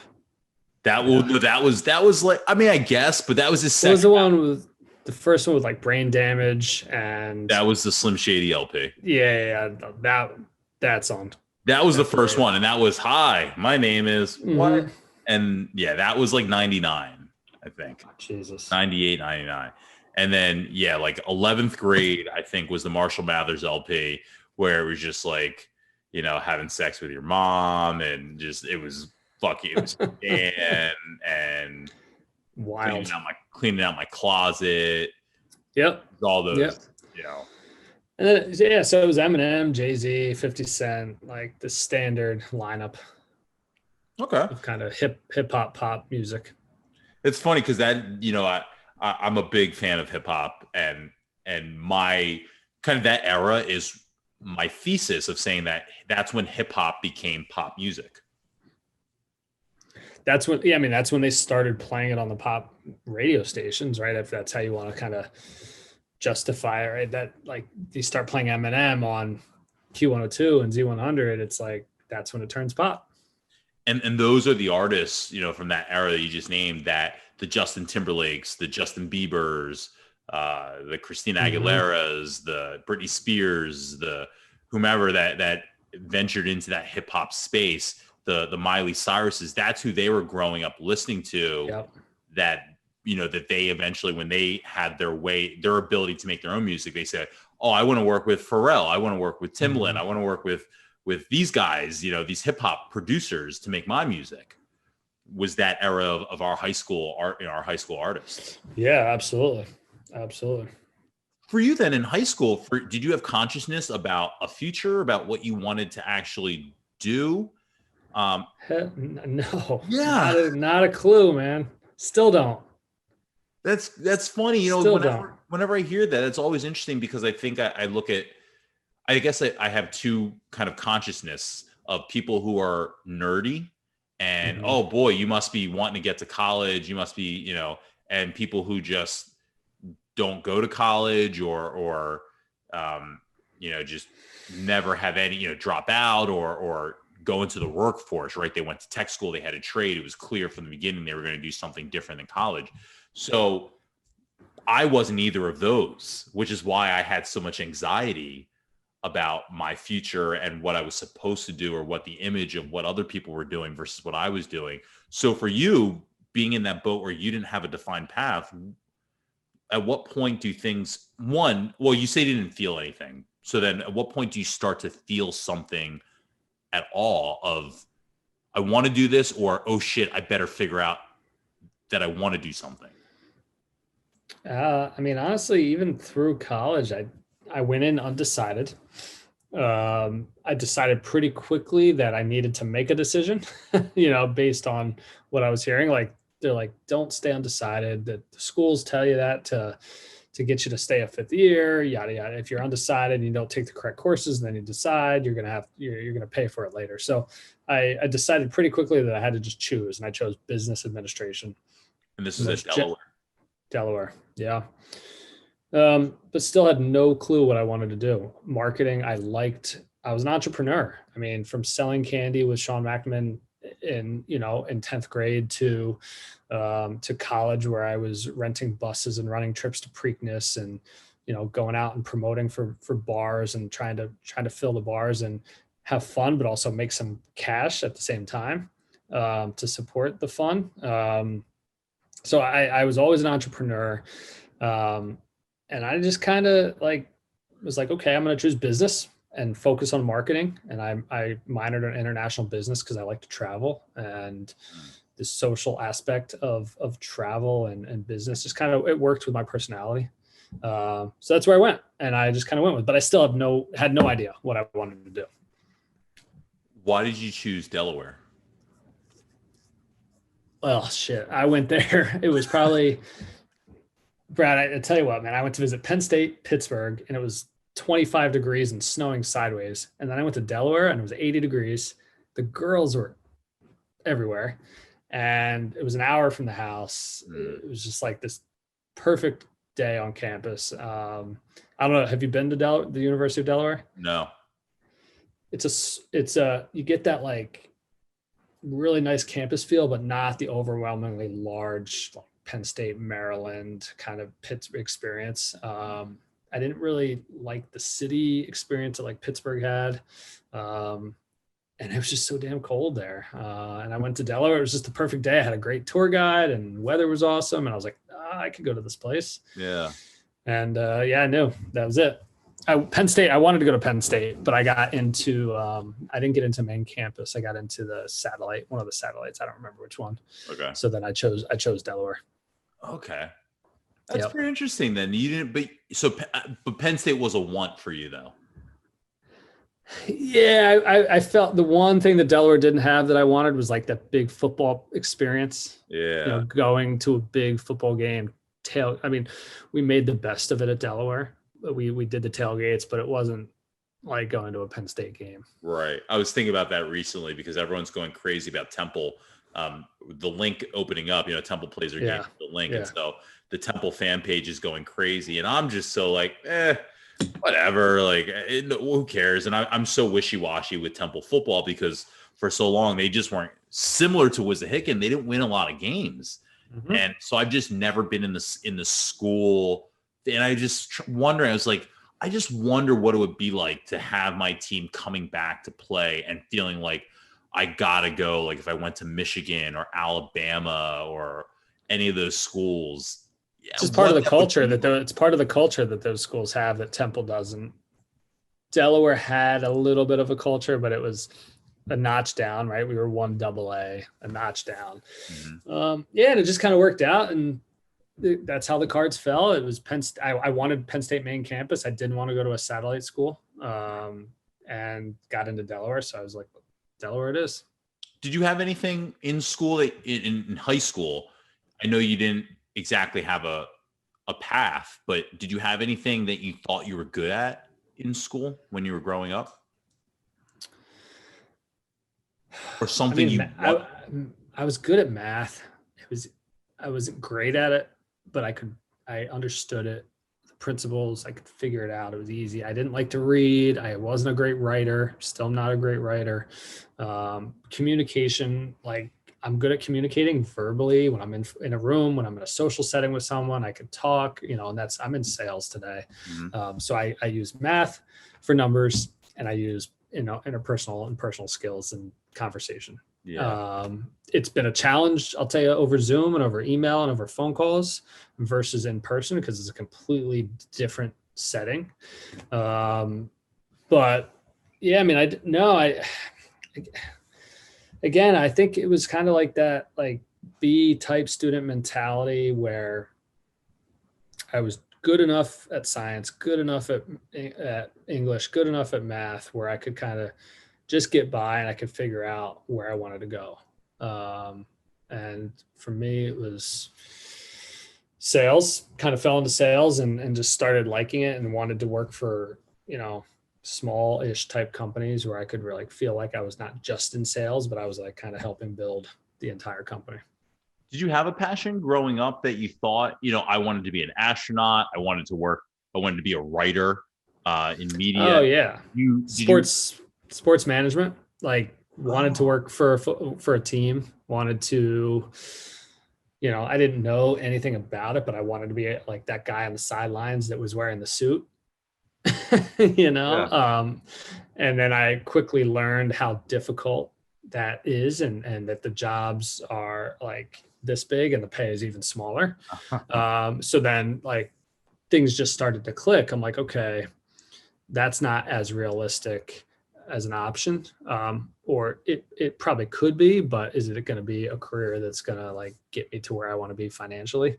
Right. So sports management was kind of like early on what I wanted to do. I mean, I looked at like the kinesiology type stuff, but I wasn't as strong in science as I needed to be for that.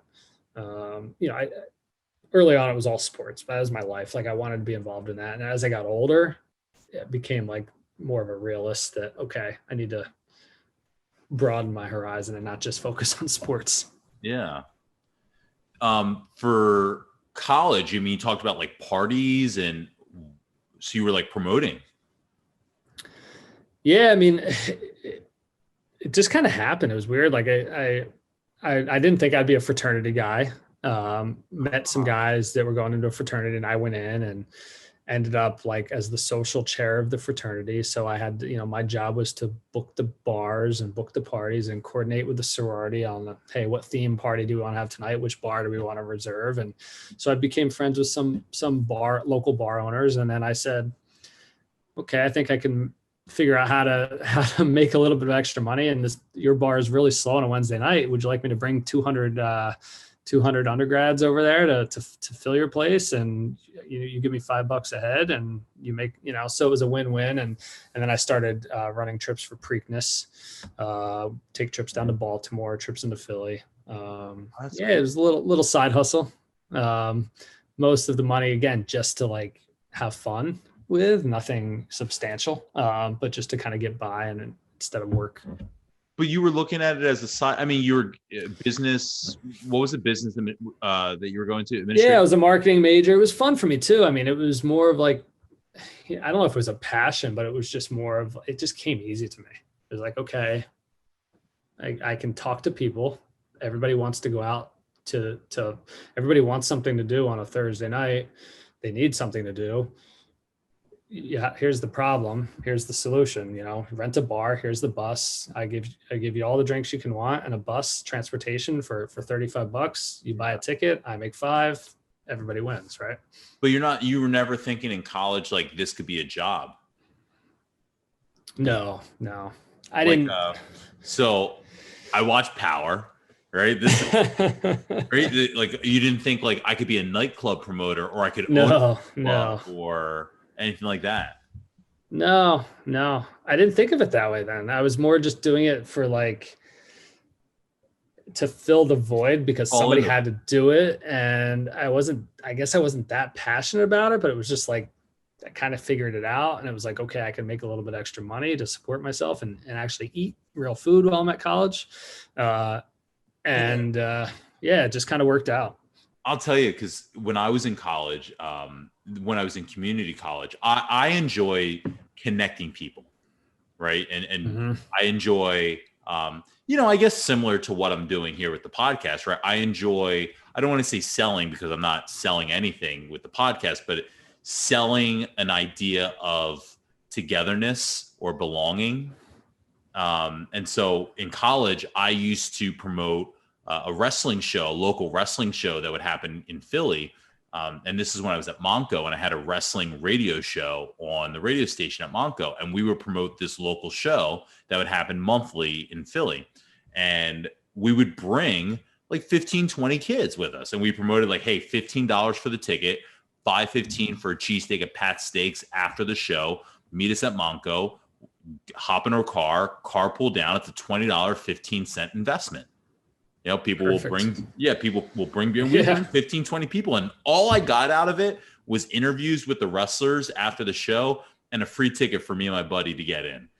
When you put it the way that what you're doing, I'm like, fuck, I should have been making some money off of the tickets. Yeah, but you got the value to you was like the experience, and you got what you wanted out of it.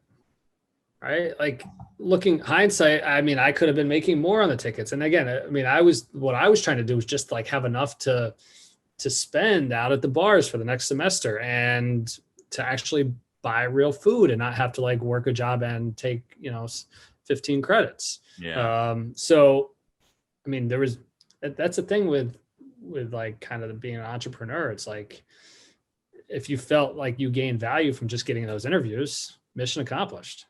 More power to it, like I don't know if I did. I gotta be honest. I would let it sounds stupid when I go, oh yeah, they used to let us hang in the building afterwards and talk to all the wrestlers. Like that sounds stupid versus, man, I would have liked to have made like, $80 off of that 550 that I gave them. I did it a little bit for the money, but I also did it for the social aspect. Like I didn't do it all. I didn't do it all myself. I hired like a kid from every grade, and I was like, all right, go sell tickets. I'll give you a free ticket. And, obviously that ate into my profits, but that's what I did. And then, I had a lot of cash and fun to play with. And Smarty Jones, the 1 year of the Preakness, I was like, had a lot of money at that Preakness. I left it all at the track, but that's okay. Yeah, it's just fun. I mean, for me, it was more the experience and just being like involved. I kind of like to be the ringleader on those days, right? Like I got the buses, I'm taking care of people. It's hosting, right? It's hosting an event. Yeah. I mean, I literally had junior year, I think I had 6 buses. By senior year, I had 8 buses down to Preakness, 44 people to a bus. I gave everybody a 12-pack of beer, a ticket to your Preakness, and transportation. And I charged $60, and it cost me probably $53 for all of that. But it took a lot of work too. I had to collect the money, sell the tickets, drive down to Baltimore, buy all the tickets with cash. I mean, it was not. You've got to deliver what you promised everybody. What everyone paid for, you now have to deliver on it, or else you're. And it's stressful that day, right? People can't find the bus. They're calling you. I'm lost. I'm running 5 minutes late. Can you hold the bus? I'm like, you're in charge that day. So it does take a little bit of the fun away. I mean, I do enjoy but that carries over to my life still too. I mean, whether it's, trips to the wineries or vacations, like everybody looks at me as the planner, right? They're like, oh, where are we going? Did you do the research? Go book the place. I'm kind of that planner. So sometimes I do enjoy being like, I don't want to take charge. I just want to go and I'll pay, I'll go. That way I'm not responsible for anything. Yeah. I like both sides of that. I enjoy, in the Italian festival, I like having like a big party for the Italian festival every year back when you could have street parties, but like to invite like tons of people and have like a whole day party. And like, I like to set up as like the captain of events or whatever. But then I also do enjoy moments like, for instance, when people are like, hey, you're probably going to have to do the high school reunion, right? And I just go, no, I'm just going to go. I will, if they need help from something, I will provide anything they need, but organizing it, no, I'm just going to enjoy it. Just going to go attend. Yeah, because the actual event itself is not as much fun when you're in charge. It's like you don't even notice it. Yeah, but in college, like, I didn't think of it because I'm like, I didn't feel like I was in charge. I'm like, my job's done. Like, you got your 12-pack of beer, you got your bus, here's your ticket. Yeah. But as you get older, you feel more responsible for when you plan an event to follow through and deliver that customer experience. Can you tell me about Greek life? Because I haven't talked to anybody that I don't think that's talked about like fraternity life. I don't even think sorority, but I've always, again, Temple, another thing besides football that's not a big presence, and I know they have fraternities and sororities, but they're not huge. So it's not anything I experience. All of my experiences through television, movies, news. Talk to me a little bit about fraternity life. Yeah, well, I mean, for me, like, I guess why I got into it, I think I just felt I didn't go first semester because I wanted to kind of get my feet wet, see what school was about, try to figure out how to like at least wake up for class, which was fairly difficult. And my parents were starting like, we don't want you in a fraternity. We don't want you in a fraternity. But like I was missing something. You go from high school where you're like part of teams and you're with people and you have a network, to college where you're in a dorm and you know people and you're kind of with people, but you don't really have that like group of people that you go through like a lot of experiences with. So, I met a few guys that I just became close with at the dining hall and playing pickup football outside and basketball. And they were like, let's go look at some of these fraternities in the spring. And we just kind of got caught up in it and went to it and met some other guys that were cool. And one thing led to another. And spring semester of freshman year, I was pledging a fraternity. It wasn't a crazy experience like the movies. No one attached center blocks to your balls and dropped them off of a building. The time when we were going to school, most of the fraternities were being kicked off campus. They were like cracking down big time on it. You couldn't get away with any of that stuff anymore, nor did I want to be a part of that. Like I'm not one to be like, swallow this goldfish. I'm like, no, go fuck yourself. I'm not swallowing a goldfish. Did I have to do things? Yeah, but it was like fun stuff, right? And it was like, I stayed up late night and I partied and hung out and ran errands for people and acted like a fool in front of girls, but like nothing that I felt super uncomfortable about.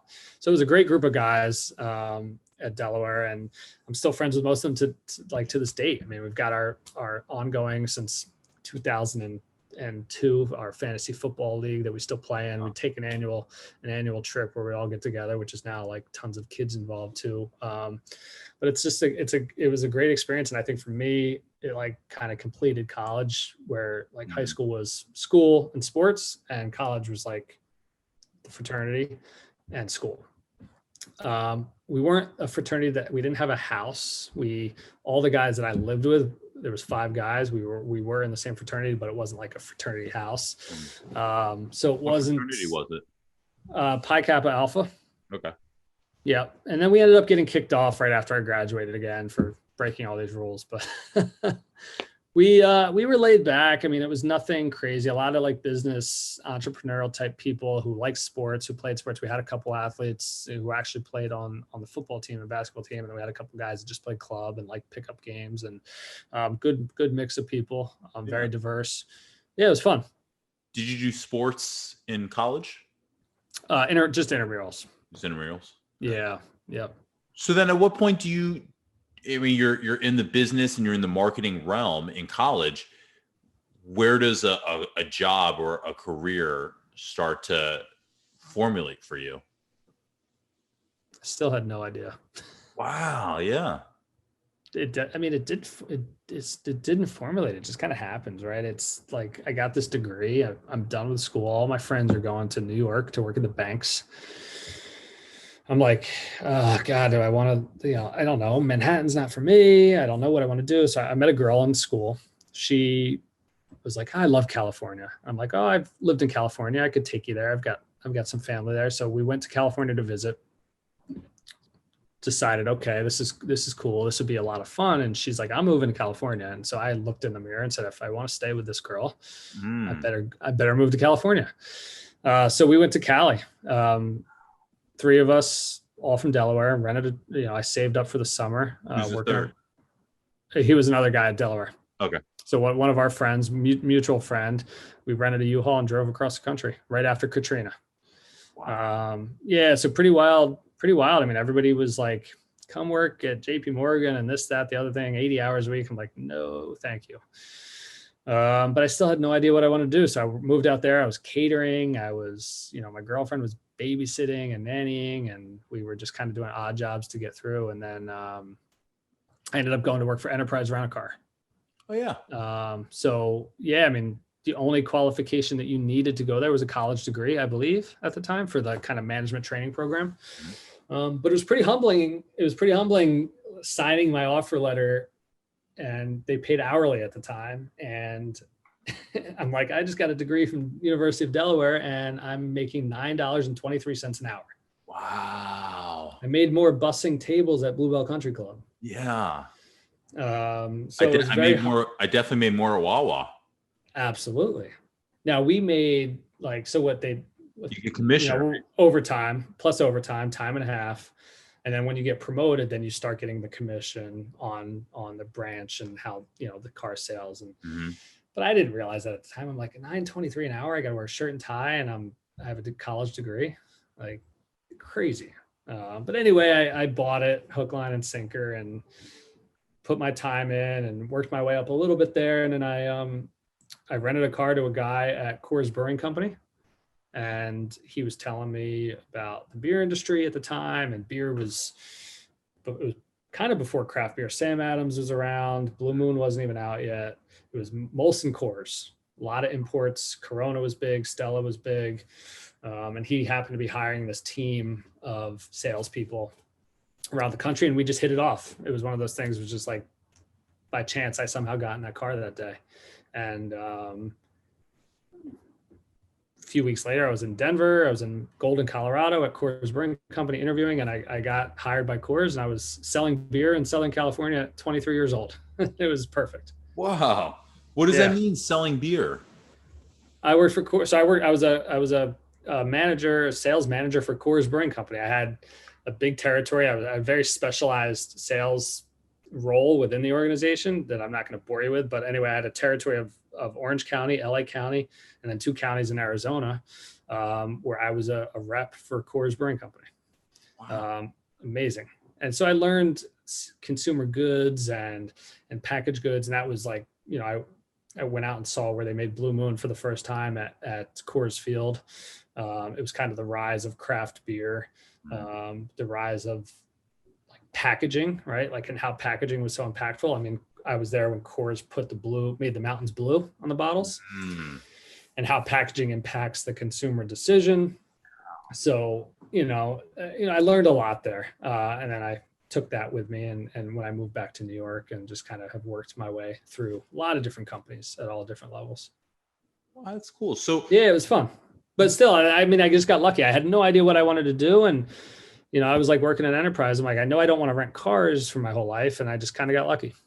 Well, once that happens, because it feels like, it doesn't feel like you were in any type of, and I don't mean this in a put you on a pedestal, or that you're putting yourself on a pedestal, but it doesn't feel like you at any point felt an internal struggle to achieve more or reach different goals than whatever you were. It didn't seem like you were even aware of that. You were just kind of like, whatever happens, try my best, but my best is, whatever I'm capable of doing. So when this happened, does that click for you to where you go like, oh, this now core selling? Because at this point, nothing, you haven't excelled, or it didn't click yet. No, it still didn't click. I was just riding the wave, like shit. That's so I'm interesting. In Colorado, and before I know it, I mean, literally, I'm 23 years old. I've got a Coors Light credit card. I'm traveling around the country. I'm going to these these distributor shows. It's wild. Like the beer industry is a massive, massive industry. And I'm like part of like one of the big ones, right? It's Anheuser-Busch, it's Miller, Right. and then You're at and then every major, anything that has to do with beer, your company has a foot in. I mean, I didn't go to the Super Bowl when the Giants beat the Patriots, but I was in Arizona, like at the event. Like it was, I'm like, this is nuts, right? So I still didn't grasp the kind of the reality, I think, of like everything until I moved to New York. And then Miller and Coors merged. I moved to New York. I was laid off after the merger. Life was changing. You know, I was getting married, knew I wanted to be back east, didn't want to stay west. Moved to New York, and then I was like, okay, this is the industry that I like. I like beverage. I like consumer goods, and I can use my marketing background, my sales background, you know, people involved, math involved, you know, it's perfect. And then I got in with vitamin water, kind of right around the time that they were acquired by Coca-Cola, but you know, 50 Cent was involved. It's why tie that conversation in with 50. And well, that was the famous line that was like where he drops like some like you know, I mean, people were like, did you work with 50? Like, was he your boss? I'm like, no. Yeah, but you know, put Kool-Aid in a bottle, turn around, sell to Coca-Cola for 20 million, what the fuck, or whatever the line. Yeah, what's it? Put 25 cent water in a bottle, sell it for $2. Quarter water, yeah. Quarter water in a bottle, sell it for $2, and turn around and sell it to Coke for $4.4 billion was that acquisition. It was wild. I mean, that was the height of, you know, supplemental soft drinks. And the height of like where celebrities started to get really involved with brands. Right. I guess they were involved earlier too, like with Wheaties and, you know, some of the early brands. You had to be a really big star. I feel like more medium level or introductory brands didn't have, I don't want to say medium level stars, but stars with cult followings. Mm-hmm. You could be the 14th best NBA player and sponsor a sports drink, and that was okay now. You know, you could be the 18th best tennis player and be on the third best sneaker company. Yep, absolutely. You know, that there's more brands available too. I mean, like, and more avenues with viral marketing with the internet. 100%. And just, I mean, you know, you went from, just look at beer, right? You went from 3 beer companies, really, and just in the US, domestic beer companies. Now look at how many craft beer companies there are. It's insane. Well, also, you know, it's even specifically with beer, just in talking about the advertising, right? I feel like when we were growing up, it was look at how awesome beer is. When you drink beer, you go to these parties. Mm-hmm. There are pools, and there are girls in bikinis that go in these pools. But I feel like as the time we were getting out of high school into college, it was when you drink beer, you can call your out of shape friends on the phone and just be like, what? And like, it was like, this is your image of beer. Like it completely changed. It became I know, you know, just so many different aspects of marketing. And this was, I guess, what you were going to college for. But I mean, the marketing just became so much more casual in representation. Yeah, and I wasn't like, and I wasn't on the marketing side at that point. I was all sales. Like so I didn't even. But I love that part of the business. I just don't use it. But yeah, it's interesting how that communication changed. I've never thought about that before. When we were younger, to the like beer is cool scene, to like to the what's up campaign was totally changed the game. So when you this girl that you moved to California with and then came back east, this is, I'm assuming, your wife? That's her. The old ball and chain.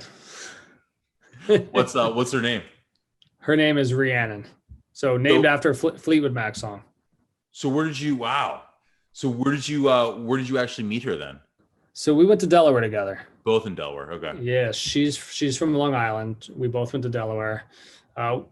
I knew her early. Like I was kind of friends with some of her friends freshman year, but we didn't hang out until junior year, really.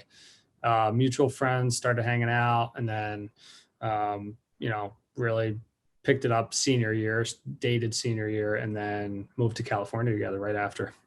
Wow. Yeah, got official, and then we lived together for a few years out there in Studio City.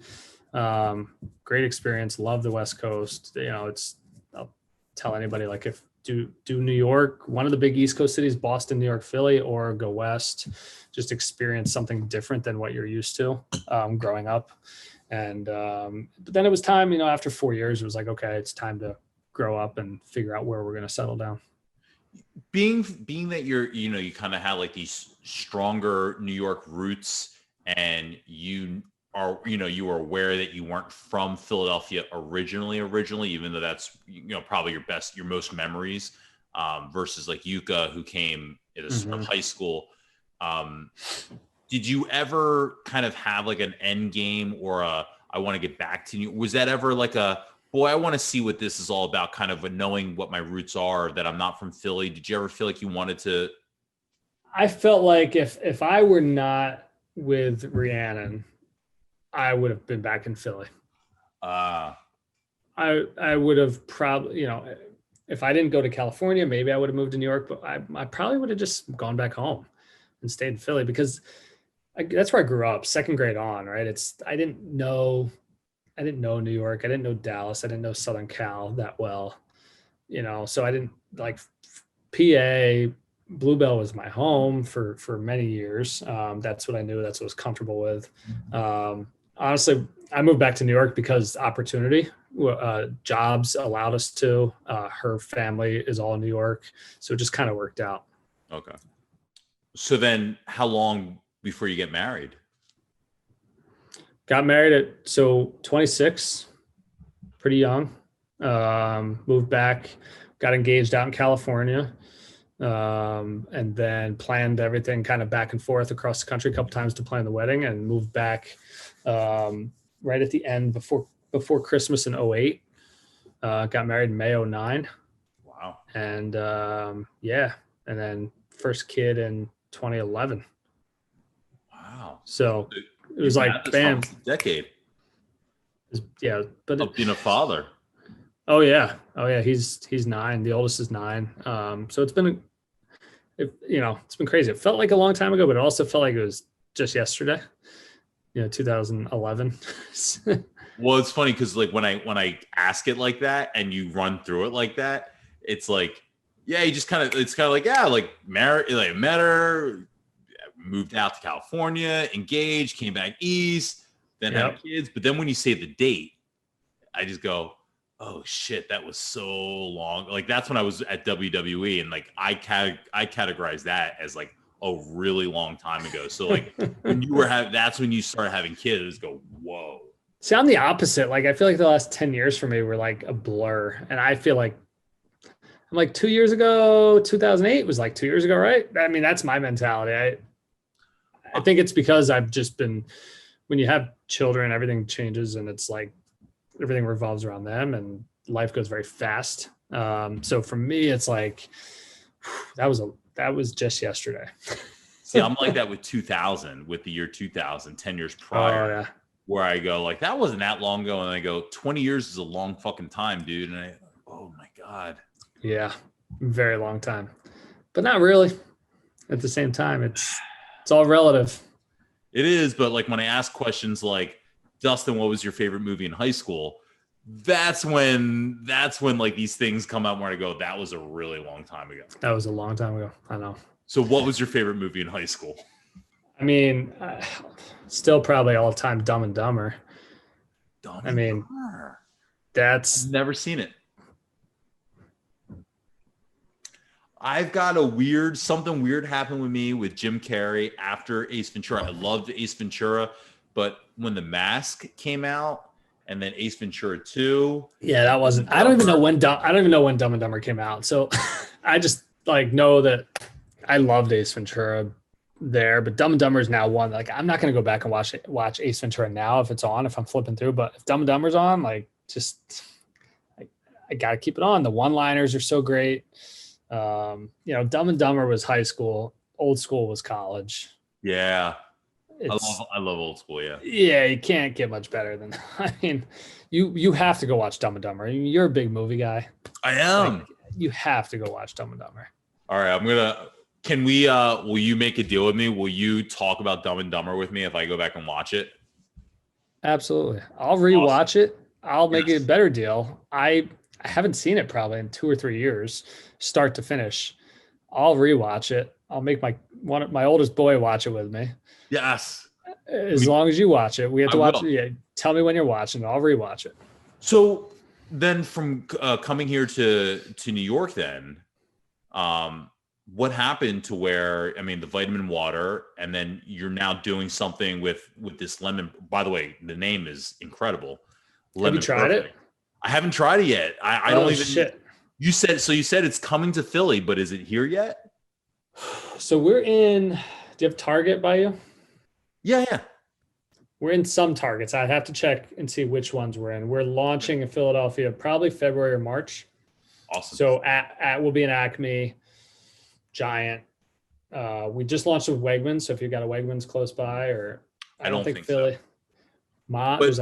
There's a hopefully we'll be in Whole Foods in there soon. There's a Meyer Mom's in downtown, I think. Okay. We'll be in Philly soon. But I'll Awesome. send you some samples. Yeah, it's a cool, it's kind of a new age vitamin water. It's an innovative enhanced water, real half an organic lemon in every bottle, 0 sugar, hydrating, functional enhanced water. And we're just trying to kind of shake it up a bit. And I like the smaller companies, entrepreneurial mindset where, yes, I'm in sales, but I also get to put my marketing hat on, put my finance hat on, put my operations hat on, and help build a brand. And we're a very, very, very small brand. I was 5th employee, I think, and now we've got maybe 25, and kind of trying to build it. And hopefully we can survive. It was getting sketchy there through COVID with fundraising and raising money and trying to support the business, and as retailers close doors, and it's been tough, but we got through it. And yeah, we hope we've got something. We'll see. So it's like cold pressed, right? Yeah, so we cold press. So we used to be cold HPP, like a cold press juice that you see in the stores that are $5.99. Like, we use that process, which was very expensive. But what we try to do is bring it to a shelf stable environment, which we were able to do back at the end of last year. So now we cold press the lemons, but then we do use aseptic processing, which is it's heated up just for that kill step to make it safe to consume. And then it's cold filled. So a vitamin water, a Bai, all those competitors, they're hot filled, and it kind of leaves that nasty aftertaste, doesn't taste fresh. We still cold fill, which is a little more extensive process. But that's kind of our point of differentiation from our competitors. You've seen the packaging. I think maybe it's a great name, great colorful packaging. We've got great flavors. When you taste it, I think you'll understand it more. It's a lemonade-like drink, but it's a water. It's a functional water. I talked earlier. I love smoothies, and so one of the things. And with your Kettle One, by the way, it's an awesome mixer. It's a good mixer. Yeah, perfect. No, that is with smoothies and stuff. I love putting lemons and limes and stuff in my smoothies, like almost the whole thing. So like I've been trying to, like, what you're describing is what I'm trying to accomplish with my smoothies, but in just a throw it in there with some ice type of thing with whatever I'm putting in there. With the full lemon or lime with the rind and everything? Without. Well, sometimes part of, because I've heard there's really good nutrients in the actual rind. So like sometimes I will, and just make sure I just get it really good in my blender. Yeah, perfect. It's good for you. Yeah. Yeah, it's fun. So, I mean, that's kind of stumbled into it, but this is where I am. I know beverage, I know consumer goods, and it's my job now is to get this product across grocery stores in America, and hopefully people like it and grab it, and we can maybe one day be like vitamin water and sell to Coca-Cola for billions of dollars. Dude, that's the dream. Also, I can't wait to give it a try. And if you can send me anything, I want to be able to, like, I wish like I could do more in-person interviews, so this could be like the drink that I give everyone when they come to do interviews. Yeah, I know. One day. We'll be back. One day, someday. Yep. Do you still keep in contact with people from Wissahickon now? I know you haven't been home in 5 years, but Well, no, I've been home. I just meant downtown in Philly. I haven't been in okay, 5. okay. Yeah, maybe I'm trying to think when I was in Philly last. Maybe it has been 5 years, but yeah, I mean, I'm in touch. I'm in touch with not many people from high school. Like I stay in touch with Rob Valivis a little bit. People, who I met him through running track. Most of the people I played basketball with, not in touch with. Soccer, no. It's college friends, really. And there's not even a lot of them. It's probably a handful of college friends, 3, 4, maybe 5 that I talk to regularly. Even people I lived with in college, I don't stay that close with. It's hard. I mean, when you have a family and just the time shrinks. There's only so much time for free time, and a lot of the time is spent like vegging out in front of the TV or just sleeping. That's what Tom Beal said. Just life kind of starts happening, and time goes by, and you don't talk to people for a certain amount of time. And it's like, well, I don't think I probably shouldn't reach out now. And like these times kind of pass by, and he feels like he definitely had lost connection with people that he had these memories and feelings with, but that's just kind of, the natural progression of life. Yeah. Much what I was kind of taught, what I felt bothered me when I was younger of, well, we were friends when we were in 4th and 5th grade. Why aren't we friends when we're in 8th grade? It's just, that's what happens. And I think, we just understand it more, or at least I do understand it more when I'm in my 30s. Yeah, back then it's like, why aren't we friends? But you just now it's like, oh, because we grew apart. We did different things. That's it. Simple. Yeah. It wasn't some big crazy problem. It was just grew apart, did different things. Yeah. So Rob and that's about like and maybe a few other people. Yeah, I mean, like Drew Douglas from day one, like first person I met in the district, he was in my wedding. But we weren't, I mean, even when he was in my wedding, like calling him to be in my wedding wasn't like, we hadn't talked in a long time. He's living out in Arizona. And, but it was like one of those things, like, he was one of those guys that even if we weren't hanging out on a regular basis or talking on a regular basis, when we get back together, it's like, it's just like old times. No, I don't stay in touch with many people. It's boring. But again, I feel like if we all got back in a room together tomorrow, right, it'd be like, obviously, just like we left it. There wouldn't be any hesitation there around like kind of the fun that we could all have together. It's just, there's no time or need to like pick up the phone and stay in touch with a lot of people. Yeah, I hear you. Which is, it sucks. Especially when you're not right in this immediate area, and especially with what's going on now. A lot of times I think the personal interaction or the face-to-face interaction helps, be the catalyst for things like that. Yeah, and once you have kids too, it's a whole, your friends become your kids' friends' parents. Right. Same. I mean, my parents were friends with all of my friends' parents, because they're traveling together with sports and, dealing with each other on a regular basis. And that's kind of how my life is now. It's my neighbors, it's who the kids hang out with, it's what activities they're in. And that's who we hang out with and socialize. And there's only so much time in the day to socialize. That's the dream that I'm trying to achieve at some point when I can get my shit together. Some point, one day it's going to happen. I don't know if anybody ever fully gets their shit together. I could do a little better job though if it Dustin. Everybody can do a better job, no question, but nobody ever fully gets it together. So all right. Don't beat yourself up. All right. I'm going to take that with me. Nobody gets it fully together. I've got the yearbook here. Oh, geez. I went downstairs and I got it in a box somewhere deep in the basement. I was looking for it. I couldn't find it. It's orange, right? It is. Oh yeah. I was like picturing it. I'm like, where is this thing? It's a heck of a yearbook. We've got these generic I imagine this company put all this shit, these timeline things, in every yearbook that they sold a contract to. But it's nice. It's nice to have to reflect on, the times. But I was looking at your post. Times have been great, but the best is yet to come. Thanks, Mom, Dad, and Chris for all your support. Thanks to all of my friends, especially Troubles. What is Troubles? That's Drew. Oh, it's Drew. Douglas. Drew had his fair share of trouble. So you got an Evan in here. Wallace? I don't think so, because you have an EW also. So there have been other two. Yeah, you just got it's just especially Troubles, comma, Evan. But then like the fourth or fifth initial is EW. Evan Taylor? No, I wouldn't have been. I mean, I know Evan Taylor from.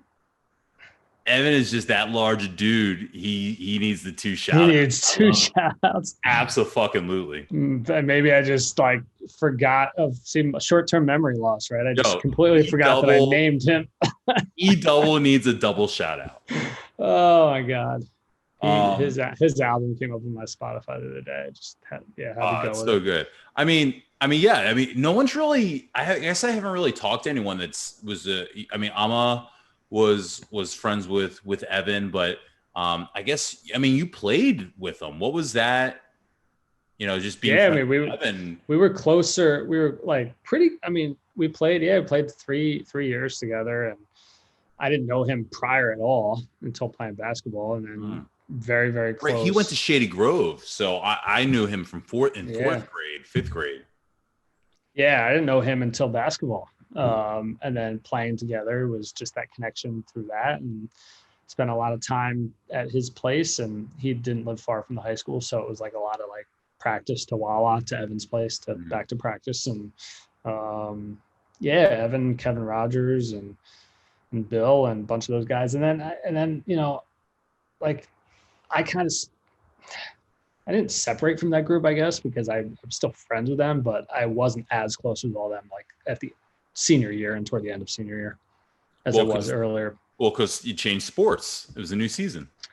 I guess. Yeah. But just things change. People grow apart, and it's, just different. Yeah. You've also got E-dub, and so I put Evan in there twice, huh? Yeah. So the way that the names go is Evan. You've got KR, which I assume is Kevin Rogers. Most likely. I love the name game, Dustin. KD, Kevin DeProsperous. Depot. AR, I can't think of who that is. I can't. I'm drawing. Keep going on the initials. How many did I put in there? What's that? How many initials did I put in there? You got a 8. AR. We did that. MR. Roberts. Michael Roberts. Mike Roberts. Okay. EW. That's what I would think would be Evan Wallace. That's got to be. There's no other EW. MW. Matt Whitteman. Oh, EW is Eddie Waltman. Ed Waltman, good call. And he wasn't in the school. How did I forget about him? That's good. Okay, so we've got Evan, Kevin Rogers, Kevin DeProsperous. Who do we say AR was? Don't know yet. Keep going. Okay. MR, who's MR? Oh, Mike Roberts. Mike Roberts. Ed Waltman. MW is Matt Whitteman. ST Steve Taylor. Must be. And that's it. Congratulations, class of 2001. Huh. So we've got an AR that's unspoken. Maybe I could look in here just real quick. I know who it is. Oh, you do? Is it Elena Rosenfeld? Probably. I hung out with her a lot. If I gave her a shout out. And she ran. Yeah, because we ran together. She lived in the neighborhood from the country club, like up by me. So she used to drive me to school. Yeah, we hung out a lot later in school. So it's got to be her. I can't think of anybody else. No, that's it. Looking at the initials, that's it. Wow. It's funny because it's like those initials. It's just funny how in my mind, those initials would change, like freshman year to sophomore through senior year, they would be so different. Mm-hmm. So different. It's the only girl on your initials list. We were very, very close, very tight. Like, again, she drove me to school every day. So he spent the 15-minute drive from the country club over to Wissahickon, and ran track together. A lot of time there. Yeah. And again, one of those people, like, I was at her house. She knows my family. She was at my house a lot. So yeah, she was tight. Haven't spoken to her probably since then though, which is sad. Well, I don't know. You tell me. Jesus. Nope. It's about the same. Yeah, skinnier. I filled out a little bit. This is more of a spiky look. Yeah, exactly. It was the style back then. But I think soccer, basketball, baseball, track, and then key club. Yeah, you had to get that club on there. It was like the guidance counselor saying, get that club on there for your college resume. What do you remember about key club? Nothing. No one remembers anything about key club. I'll tell you what I remember. I remember everyone says it's the club that you can just get into to put on your resume. And you would show up to one meeting, you sign in, and everybody's in key club. That's it. Contrarian, see? I'm out. Well, I don't know. Dude, this has been awesome. Like I said, like going into this, I had like this really just memory of, I kind of felt we were around because we had homeroom together, but we had 6th, 7th grade together. And then just really getting to learn like your kind of laid back personality has been awesome, dude. I mean, our lockers must have been pretty close. Yeah, I know. I was always like Tara and George Cortez and Ryan Conway was like my cluster. Yeah. So we had to only have been like maybe like 5 or 6, lockers. I know Paul Cannon was probably in our area. I think we were all right there. I can picture it. Yeah. K Hall, right? So I actually know I was 5, 6, 7. I was locker 5, 6, 7. Jesus, you got a good memory. Well, I feel Gwen 5, 6, 7, 8, 9, 10, 9, 10.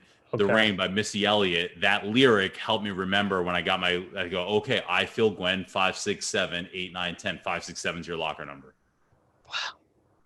God. I'm sick. Yeah, I must have been a podcast about this. I think I was just above you. Whatever direction that was in K Hall. That way. I was closer to the corner of, what was that other hall that came to the L. Yeah. This was the atrium, or were you back down toward the atrium, and then you were closer to the auditorium. Yep. Atrium. Yep. Atrium was the small auditorium. The auditorium was the big one downstairs. Yeah, atrium is what. Yeah, atrium. Yeah. This is what I think of. Is the school is the school the same? Is it remodeled? No, there's a pool and a bigger gym. What?